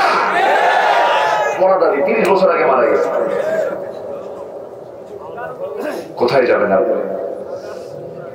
রাগ করতেছেন আপনারা? সম্মানিত ভাইরা, আমরা নামাজটাকে সুন্দর করবো, জোরে বলি ইনশাআল্লাহ। নামাজ পড়বো কয় ওয়াক্ত? আল্লাহ তাআলার কথাটা কত সুন্দর। আল্লাহ তাআলা আগে বলেছেন যারা সুন্দর করে তেলাওয়াত করবে, এরপরে নামাজ পড়বে। তাহলে তেলাওয়াত আগে, তেলাওয়াত ছাড়া কি নামাজ হয়? নামাজটাকে আমরা সুন্দর করে পড়বো, বুঝে শুনে করে পড়বো, আস্তে আস্তে পড়বো, ধীর স্থির ভাবে পড়বো। সাহাবে কেরাম কত সুন্দর করে নামাজ পড়েছেন। নামাজের মধ্যে তারা মজা পেয়েছেন, নামাজের মধ্যে মজা পেয়েছেন। নবীজি দুজন সাহাবীকে সীমান্ত প্রহরায় নিয়োগ দিলেন। অনেক গভীর রাত হয়ে গেছে। দুইজন সাহাবী, একজন ঘুমিয়ে পড়েছেন, আরেকজন সাহাবী জায়গা থেকে বলছেন তুমি ঘুমাও, আমি পাহারা দিচ্ছি। এমন সময় আব্বাদ এবং আম্মা রাদিয়াল্লাহু তাআলা আনহু, এমন সময় যিনি ঘুমিয়ে পড়েছেন, ঘুমন্ত সাহাবী ঘুমের মধ্যে জাগ্রত সাহাবী আব্বাদ রাদিয়াল্লাহু তাআলা আনহু তিনি ওযু বানালেন। মনে মনে ভাবলেন খামাখা দাঁড়ায় থেকে লাভ কি? ওযু বানায় নামাজে দাঁড়ালেন, নামাজ শুরু করেছেন। দূর থেকে শত্রু পক্ষ তাকে টার্গেট করে ফেলেছে, দূর থেকে তীর মেরে দিয়েছে তাকে লক্ষ্য করে। একটা তীর এসে সোজা তার ডান পায়ে লাগলো। নামাজ তিনি ছাড়েন না। ওই অবস্থায় তিনি 1 রাকাত নামাজ পড়লেন। দ্বিতীয় রাকাতে আবার দাঁড়ালেন। দ্বিতীয় রাকাতে আরেকটা তীর তার বাম পায়ে এসে যখন নিক্ষেপ করা হলো, বাম পায়ে যখন মারা হলো, 2 পায়ে 2টা তীর বিদ্ধ হয়ে আছে। সাহাবী নামাজ ছাড়তেছেন না। ঘুমন্ত সাহাবী জায়গা পেয়ে বলছে আব্বাদ কি করো, শত্রু তোমাকে অ্যাটাক করে ফেলেছে, নামাজ ছেড়ে দাও। তবুও তিনি নামাজ ছাড়তেছেন। ওই অবস্থায় রুকু করলেন, সিজদা দিলেন, তাশাহুদ পড়লেন, সালামটা ফিরলেন। সালামটা ফিরে বলছেন ভাই, আমি নামাজের মধ্যে টের পেয়েছি শত্রু আমাকে আক্রমণ করে ফেলেছে, কিন্তু আমার ভাই আম্মার নামাজের মধ্যে আমি এমন মজা পাচ্ছিলাম যেন আমি টের পাচ্ছি আমার আল্লাহ নামাজের মধ্যে আমার সঙ্গে কথা বলতেছে। আমি নামাজের মধ্যে এত মজা পাচ্ছিলাম, মনে হলো 2টা তীর 2টা পায়ে বিদ্ধ হলো। আরেকটা তীর যদি আমার বক্ষটাকে যদি ভেদ করে দিত, আমি শহীদ হয়ে যেতাম। তবু মুহাব্বতের এই প্রাণ প্রিয় নামাজ আমি কখনো ছাড়তাম না। জোরে বলুন সুবহানাল্লাহ।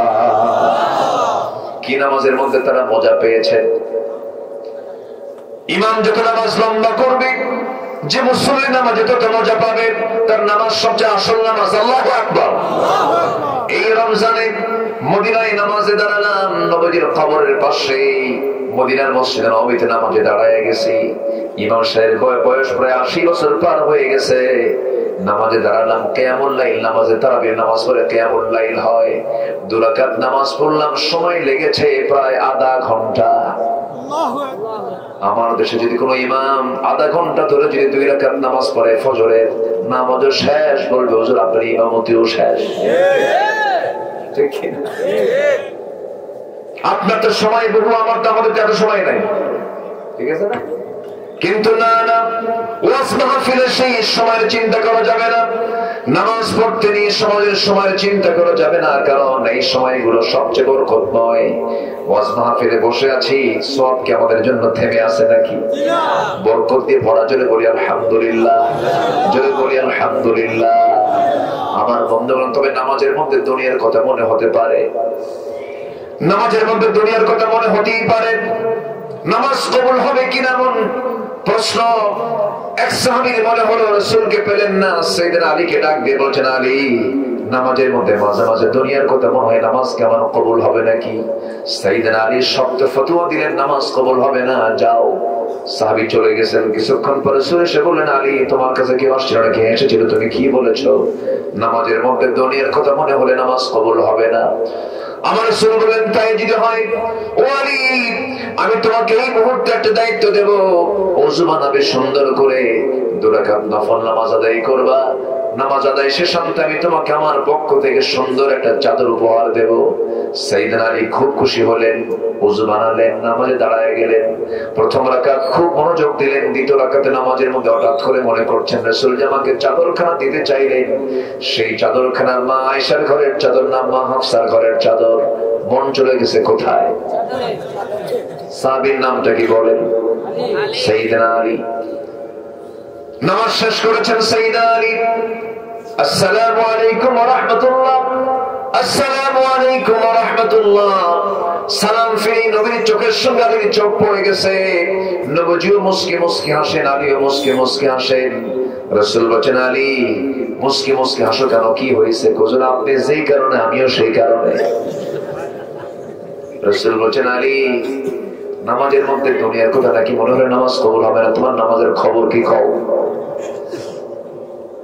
আমার রাসূল বলেন, নামাজ কবুল হবে, নামাজের মধ্যে যদি কোনো বেখেয়াল হয়ে যায়, রাকাত কম বেশি হয়ে যায়, কোন ওয়াজিব কাজ যদি ছুটে চলে যায়, শেষ বৈঠকে বসে তাশাহুদ পড়ে ডান দিকে সালাম ফিরে দুইটা পেনাল্টি মেরে দিবা, সওসেজদা মেরে দিবা, আল্লাহ তোমার নামাজকে সংশোধন করে নিয়ে নামাজ কবুল নামাজ হিসেবে গণ্য করবেন। যদি বলেন সুবহানাল্লাহ।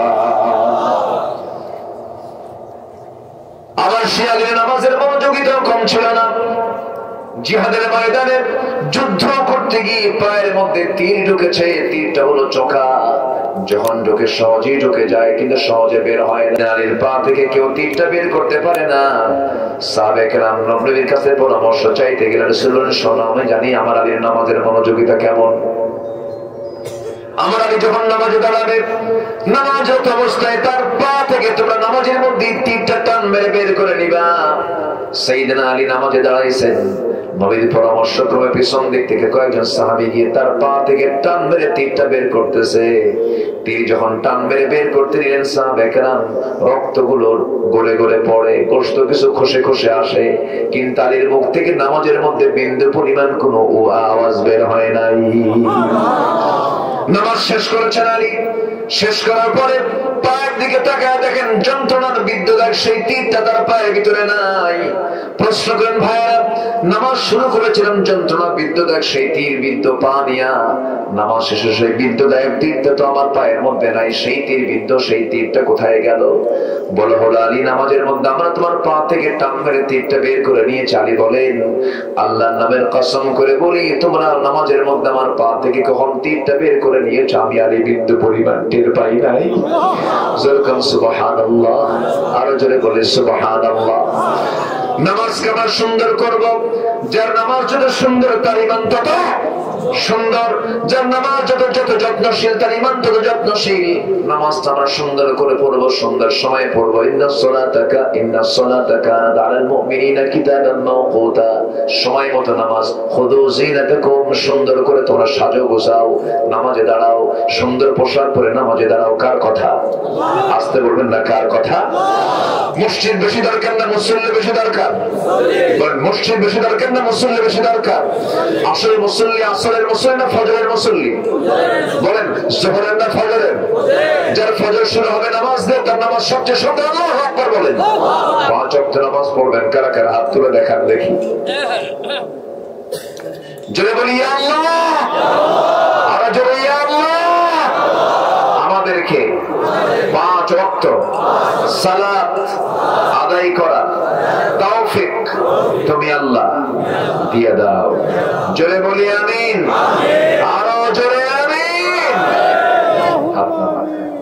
নামাজ তো পড়বো আমরা, এখন নামাজ কায়েমের দরকার আছে না নাই? নামাজ কায়েম কি এমনি এমনি হবে? নামাজ কায়েম কি এমনি এমনি হবে? নামাজ কায়েমের জন্য নবীজির দাঁত ভাঙ্গা সুন্নতকে মানতে হবে। মিষ্টি খাওয়ার সুন্নত মুনাফিকও মানে, টুপি পরার সুন্নত মুনাফিকও মানে, দাড়ি রাখার সুন্নত মুনাফিকও মানে, দুপুরের পর ঘুম পাড়ার সুন্নত এটা কাফেরও মানে, কি বলে মুনাফিকও মানে, মিসওয়াক করার সুন্নত এটা মুনাফিকও মানে। কিন্তু দাঁত ভাঙ্গা সুন্নত, রক্ত ঝরানো সুন্নত, দিন কায়েমের জন্য কোমর ভাঙ্গা সুন্নত, এটা মুনাফিকরা মানতে চায় না।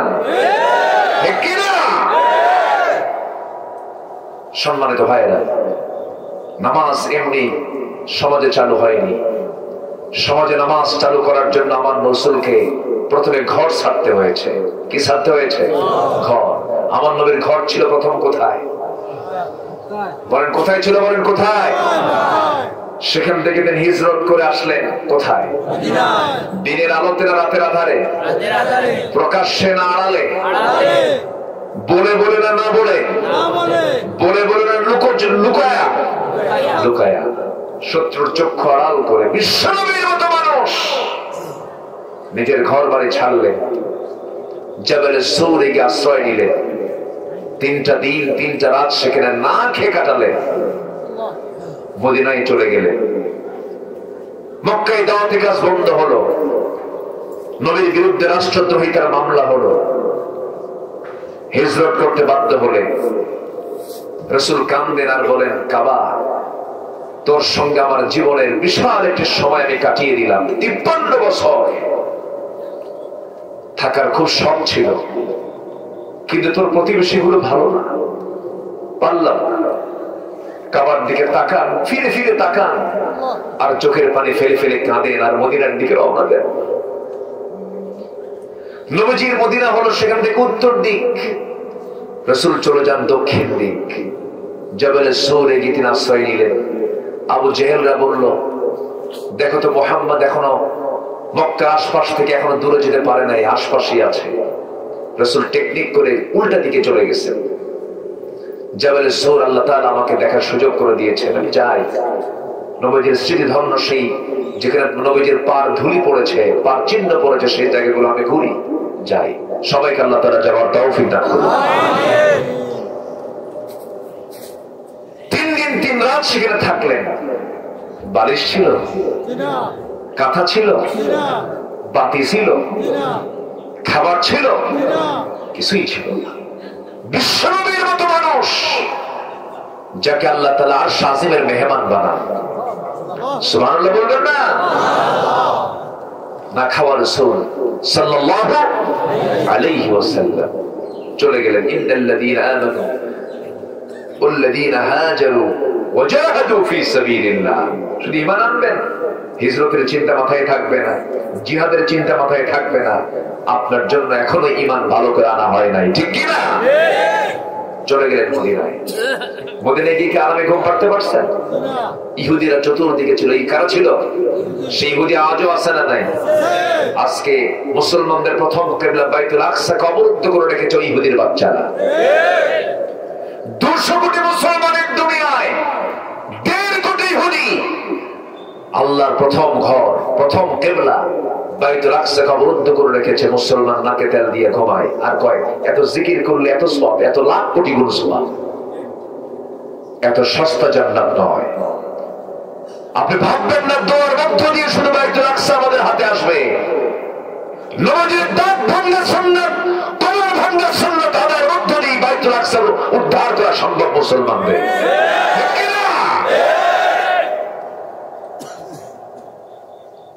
সম্মানিত ভাইয়েরা, যে মুসলমান শত্রুকে চিহ্নিত করতে পারে না, তার ঈমান এখনো ভালো করে আনা হয় নাই। মুসলমানের শত্রু আছে না নাই? আসতে বলবেন না, আছে না নাই? 1 নম্বর শত্রু হলো মুনাফিক। এক নম্বর শত্রুকে। আমার দেশে তো সেই মুনাফিকরা নাই। আসতে বলবেন না, আছে না নাই? 200 টাকা দিলে পরে ইমান বেঁচে খায়, আছে না? এই যে 200 টাকা দিলাম, যাও, আপনি যারে রায় দিলেন ও যদি মদ খায়, ওই মদ খাওয়ার গুণা তোর আমল নামায় যাবে। আমার কথা কি বোঝা আসে?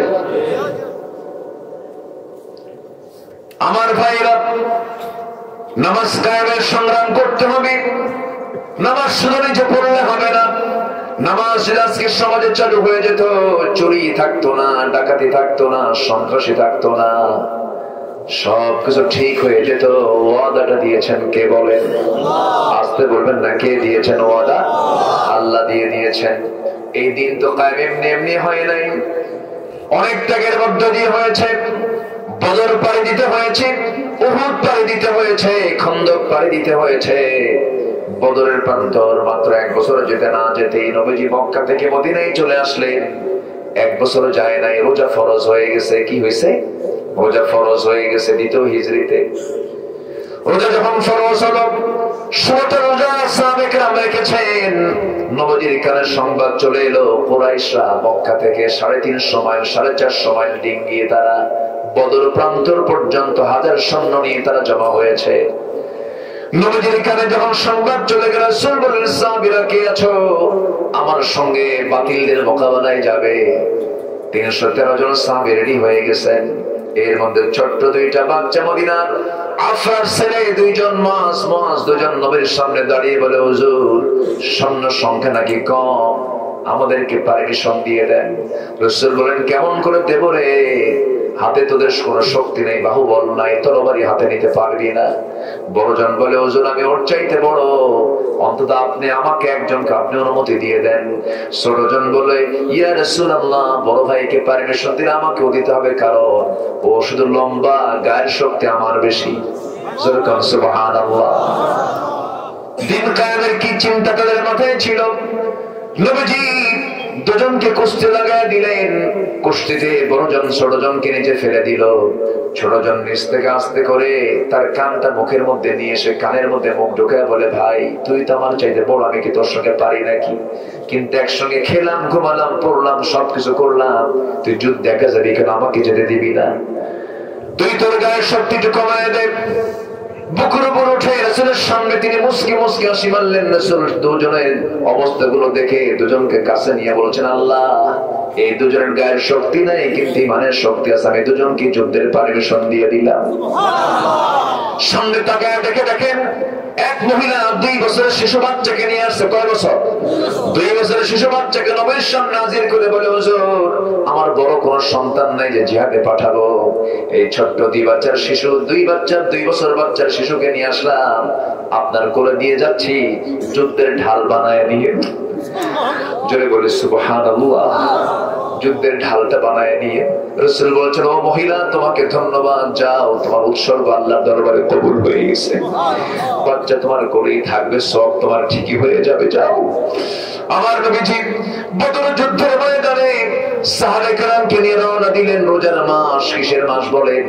রোজার মাস। আমরা শুধু রোজার মাসকে বলি, রমজান মাসকে শুধু রমজান মাসে বলি, এটা যে বদরের মাস অনেকেই জানে না। বদর যুদ্ধের মাসে 17তম রমজানের দিনে আমার নবীজি বদর প্রান্তরে পৌঁছে গেলেন।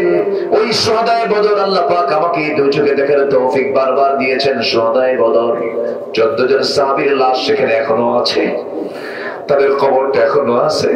আমার নবীজি শুহাদায়ে বদর যখন পৌঁছলেন, বদর নামক প্রান্তরে যখন পৌঁছে গেলেন, আমার রাসূল লক্ষ্য করলেন 1000 কাফেররা চতুর্দিক থেকে দাঁড়ায় গেছে। 313 জন সাহাবী নিয়ে যুদ্ধ শুরু হয়ে যাবে। কাতারে কাতারে সব মুজাহিদরা দাঁড়ায় গেছে। ওই ছোট্ট 2টা বাচ্চা মাজ বলে, ও চাচা, একজন সাহাবীকে ডাক দিয়ে বলে, ও রাসূলুল্লাহর সাহাবী আবু জেহেল কই? কই আবু জেহেল? ওই আবু জেহেল বলার সঙ্গে সঙ্গে সিংহের মতো গর্জন দিয়া বাজ পাখির মতো অন্ত হয়ে ছোট্ট দুইটা বাচ্চা চলে গেছে আবু জেহেলকে মারার জন্য। তাদেরকে বলা হলো, ছোট্ট দুইটা বাচ্চা মদিনার ছেলে, আবু জেহেলের উপরে এত রাগ কেন? ছোট্ট দুইটা বাচ্চা বলতেছে, এত রাগ হওয়ার কারণ হলো শুনেছি রাসূলকে দেখে সে বড় কষ্ট দিয়েছে, আমরা কাউকে আজকে মারতে যাব না, আজকে মারতে যাব সে আবু জেহেলকে। আল্লাহু আকবার। সেই বদর যুদ্ধের ময়দানে ছোট্ট দুইটা বাচ্চা আবু জেহেলের দুই পাশে দাঁড়ায় গেছে। আবু জেহেল ঘোড়ার পিঠে দুই দিকে দুই পা ছেড়ে দিয়ে বসে আছে। এমন সময় ছোট্ট দুইটা বাচ্চার ছোট্ট দুইটা হাতে তরবারি নিয়া সজোরে আল্লাহু আকবার বলে দুইজন দুই পায়ে আঘাত করেছে। ওইটা আবু জেহেল দরশই হয়ে জমিনে পড়ে গেছে। কোমর সোজা করে আবু জেহেল আর কখনো দাঁড়াতে পারে নাই। জোরে কোন আল্লাহু আকবার।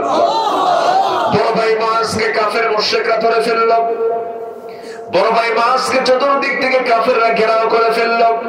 একজন কাফের তার ডান হাতে যখন তরবারি হাঁকায়া দিয়েছে, ডান হাতটা এক আঘাতে চামড়ার সঙ্গে ঝুলতে লাগলো। তরবারি ঝনঝন করে পড়ে গেল। দৌড় বেড়ে গিয়ে বাম হাতে তরবারি উঠায় নিলেন, যুদ্ধ চালালেন, থামালেন না। আরেকজন কাফের বাম হাতে মারবে তার আগে বাম হাতে যুদ্ধ চালাতে লাগলেন। কিন্তু দেখা গেল ঝুলন্ত ডান হাতটা এসে বারবার বাম হাতে ধাক্কা খায়। চট করে যুদ্ধ করার মাঝে, তরবারি চালার মাঝে চট করে ডান হাতটা বাম্পার নিচে রেখে এত জোরে টান মারলেন, হাত ছিটকে পড়ে গেছে। বাম হাতে যুদ্ধ চালাতে লাগলেন, বাম হাত কেটে ফেলে দিল। দুই হাত যখন নাই, যুদ্ধ করবেন কি নিয়া? মাস সামনে তীরের মতো দাঁড়ায় আছে। একজন কাফের সে গর্দান বরাবর মেরে দিল, মস্তক ছিটকে পড়ে গেল। মাস দুনিয়া থেকে বিদায় হয়ে গোটা দুনিয়ার মুসলমানকে জানান দিলেন, দিন কায়েমের জন্য, নামাজ কায়েমের জন্য আল্লাহর পথে এমন করে জীবন দিতে হয়। যখন সুবহানাল্লাহ। আমার বন্ধুগণ, আমার ভাইরা, এই জন্য বলি তিনটা কাজে কোনো লস নাই। নাম্বার 1 হলো আল্লাহর কালামকে আমরা সুন্দর করে তেলাওয়াত করব, কোরআনকে আমরা লালন করব, কোরআনকে আমরা যত্ন করব। নাম্বার 2 হলো নামাজ কায়েমের কাজ আমরা করব। নাম্বার 3 হলো ওয়ানফাকু মিম্মা রাযাকনাহুম সিররাও ওয়া আলানিয়াতান ইয়ারজুনা তিজারাতান লান তাবুর। জোরে বলুন আল্লাহু আকবার। নাম্বার 3 হলো যারা খরচ করবে তাদের মালামাল, তাদের সম্পদ, যা রিজিক আমি আল্লাহ তাআলা দিয়েছি, প্রকাশ্যে এবং গোপনে যারা খরচ করবে, জোরে বলি সুবহানাল্লাহ। আমরা খরচ করব কার পথে? আসতে বলুন না, খরচ করব আমরা কার পথে? খরচ করতে বলেছেন কে? মিম্মা রাযাকনাহুম ইউনফিকুন। মুত্তাকির যতগুলো গুণ আছে এর মধ্যে একটা অন্যতম গুণ হলো যা আল্লাহ তাআলা বান্দাকে দিয়েছেন তা থেকে কিছু খরচ করা কার পথে? আসতে বলুন না, কার পথে? সবাই কি খরচ করতে রাজি আছি না ইনশাআল্লাহ? আল্লাহ কবুল করুন। জোরে বলি আমিন। আরো জোরে আমিন, আরো জোরে আমিন। আমার নবীজি যখন খরচের কথা বলতেন, সাহাবায়ে কেরাম সব কম্পিটিশনের সামনে দাঁড়ায় যেতেন। আবার ইসলাম কিন্তু কঠিন না, ইসলাম মানলে খুবই সহজ। আমরা মানবো, জোরে বলি ইনশাআল্লাহ। এক সাহাবী রমজান মাসে স্ত্রী সহবাস করে ফেলেছেন দিনের বেলা। স্ত্রী সহবাস যদি কেউ করে, নিজের স্ত্রী, যা জায়েজ, রমজান মাসে যদি কেউ স্ত্রী সহবাস রোজা অবস্থায়, রোজা হবে না ভেঙে যাবে? এবং সাথে কি তার জন্য কাফারা আছে না নাই? আছে। নবীর কাছে এসে দৌড় মেরে বলেন, হুজুর আমি তো কাম সারছে, কি স্ত্রী সহবাস করে ফেলছে। রাসূল বলেন, সাহাবী, স্ত্রী সহবাস যদি করে থাকো, তোমার প্রতি আমার হুকুম হলো, আল্লাহর হুকুম হলো একটানা 60টা রোজা রাখবা। হুজুর পারবো না, সেই শক্তি সামর্থ্য আমার নাই। তাহলে 60টা মিসকিনকে তুমি খাওয়াবা। হুজুর এই সামর্থ্য আমার নাই। নবীজি চোখ মেরে আছেন, তার আর কোনো সামর্থ্য নাই, যেহেতু কি বলবেন? এমন সময় একজন 1 কার্টন খেজুর নিয়ে চলে আসছে নবীর সামনে। রাসূল বললেন, এই যে খেজুর 1 কার্টন নিয়ে আসছে, আমি তোমাকে দান করলাম, যাও 1 কার্টন খেজুর তুমি সবাইকে দান করো, আল্লাহ তোমার এই জন্য কাফারা আদায় করে, আল্লাহ তাআলা এই কাফারা, এটাকে কাফারা হিসেবে কবুল করে নেবেন, যাও। এই সাহাবী, ইয়া রাসূলুল্লাহ, আপনি যে আমাকে খেজুর গুলো আপনি বন্টন করতে বলতেছেন, আমার জানা মতে আমার চাইতে বড় গরিব মানুষ এই সমাজের কেউ নাই, আমার পরিবারগুলো না খেয়ে থাকে। রাসূল মুস্কি হাসি মেরে বলেন, যা এই খেজুরগুলো তোরাই খাজা, তুই তোর পরিবার কিনে খাজা। সুবহানাল্লাহ। প্রথমে কি হলো? প্রথমে 60 রোজা রাখতে হবে, তাও মাফ। তারপরে 60টা মিসকিনকে খাওয়াতে হবে, তাও মাফ। খেজুর আসছে 1 কার্টুন, যাও সবাইকে এটা বন্টন করো। হুজুর ওরা যে গরিব তার চেয়ে গরিব আমি। রাসূল তুই খাজা নিয়ে যা। সুবহানাল্লাহ। রাসূল কত সহজ করে দিয়েছেন। আমরা দিনকে মানবো জীবনের এক জায়গায় না সব জায়গায়, এক জায়গায় না সব জায়গায়। আল্লাহ তুমি কবুল করো, জোরে বলি আল্লাহুম্মা আমিন। রাত অনেক হয়েছে, 12টার কাছাকাছি হয়ে গেছে। এত রাত কেমনে যে হলো নিজে তো বুঝলাম না। সবার কাছে আমার একটা আবদার হলো, মাদ্রাসার ব্যাপারে 3টা কাজ আপনারা সবাই করবেন। নাম্বার 1 হলো এই ওঠে কেন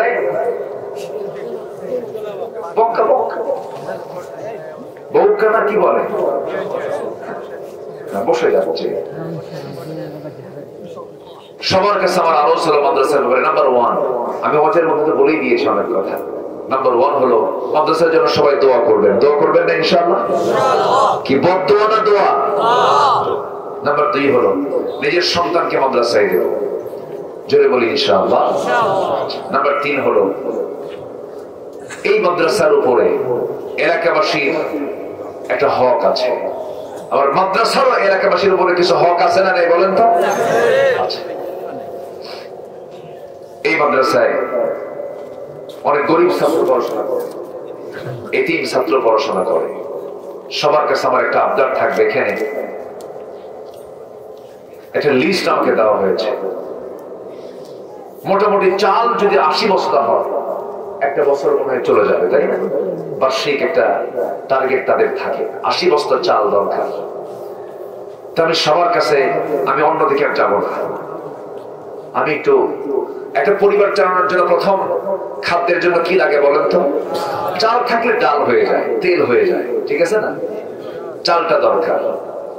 আমি একটু দেখতে চাই 80 জন ভাই, আমি 80 জন ভাইকে দেখতে চাই। আমি বেশি লোড দেবো না, একজনকে দুজনকে আমি আপনার বেশি টার্গেট দেবো না।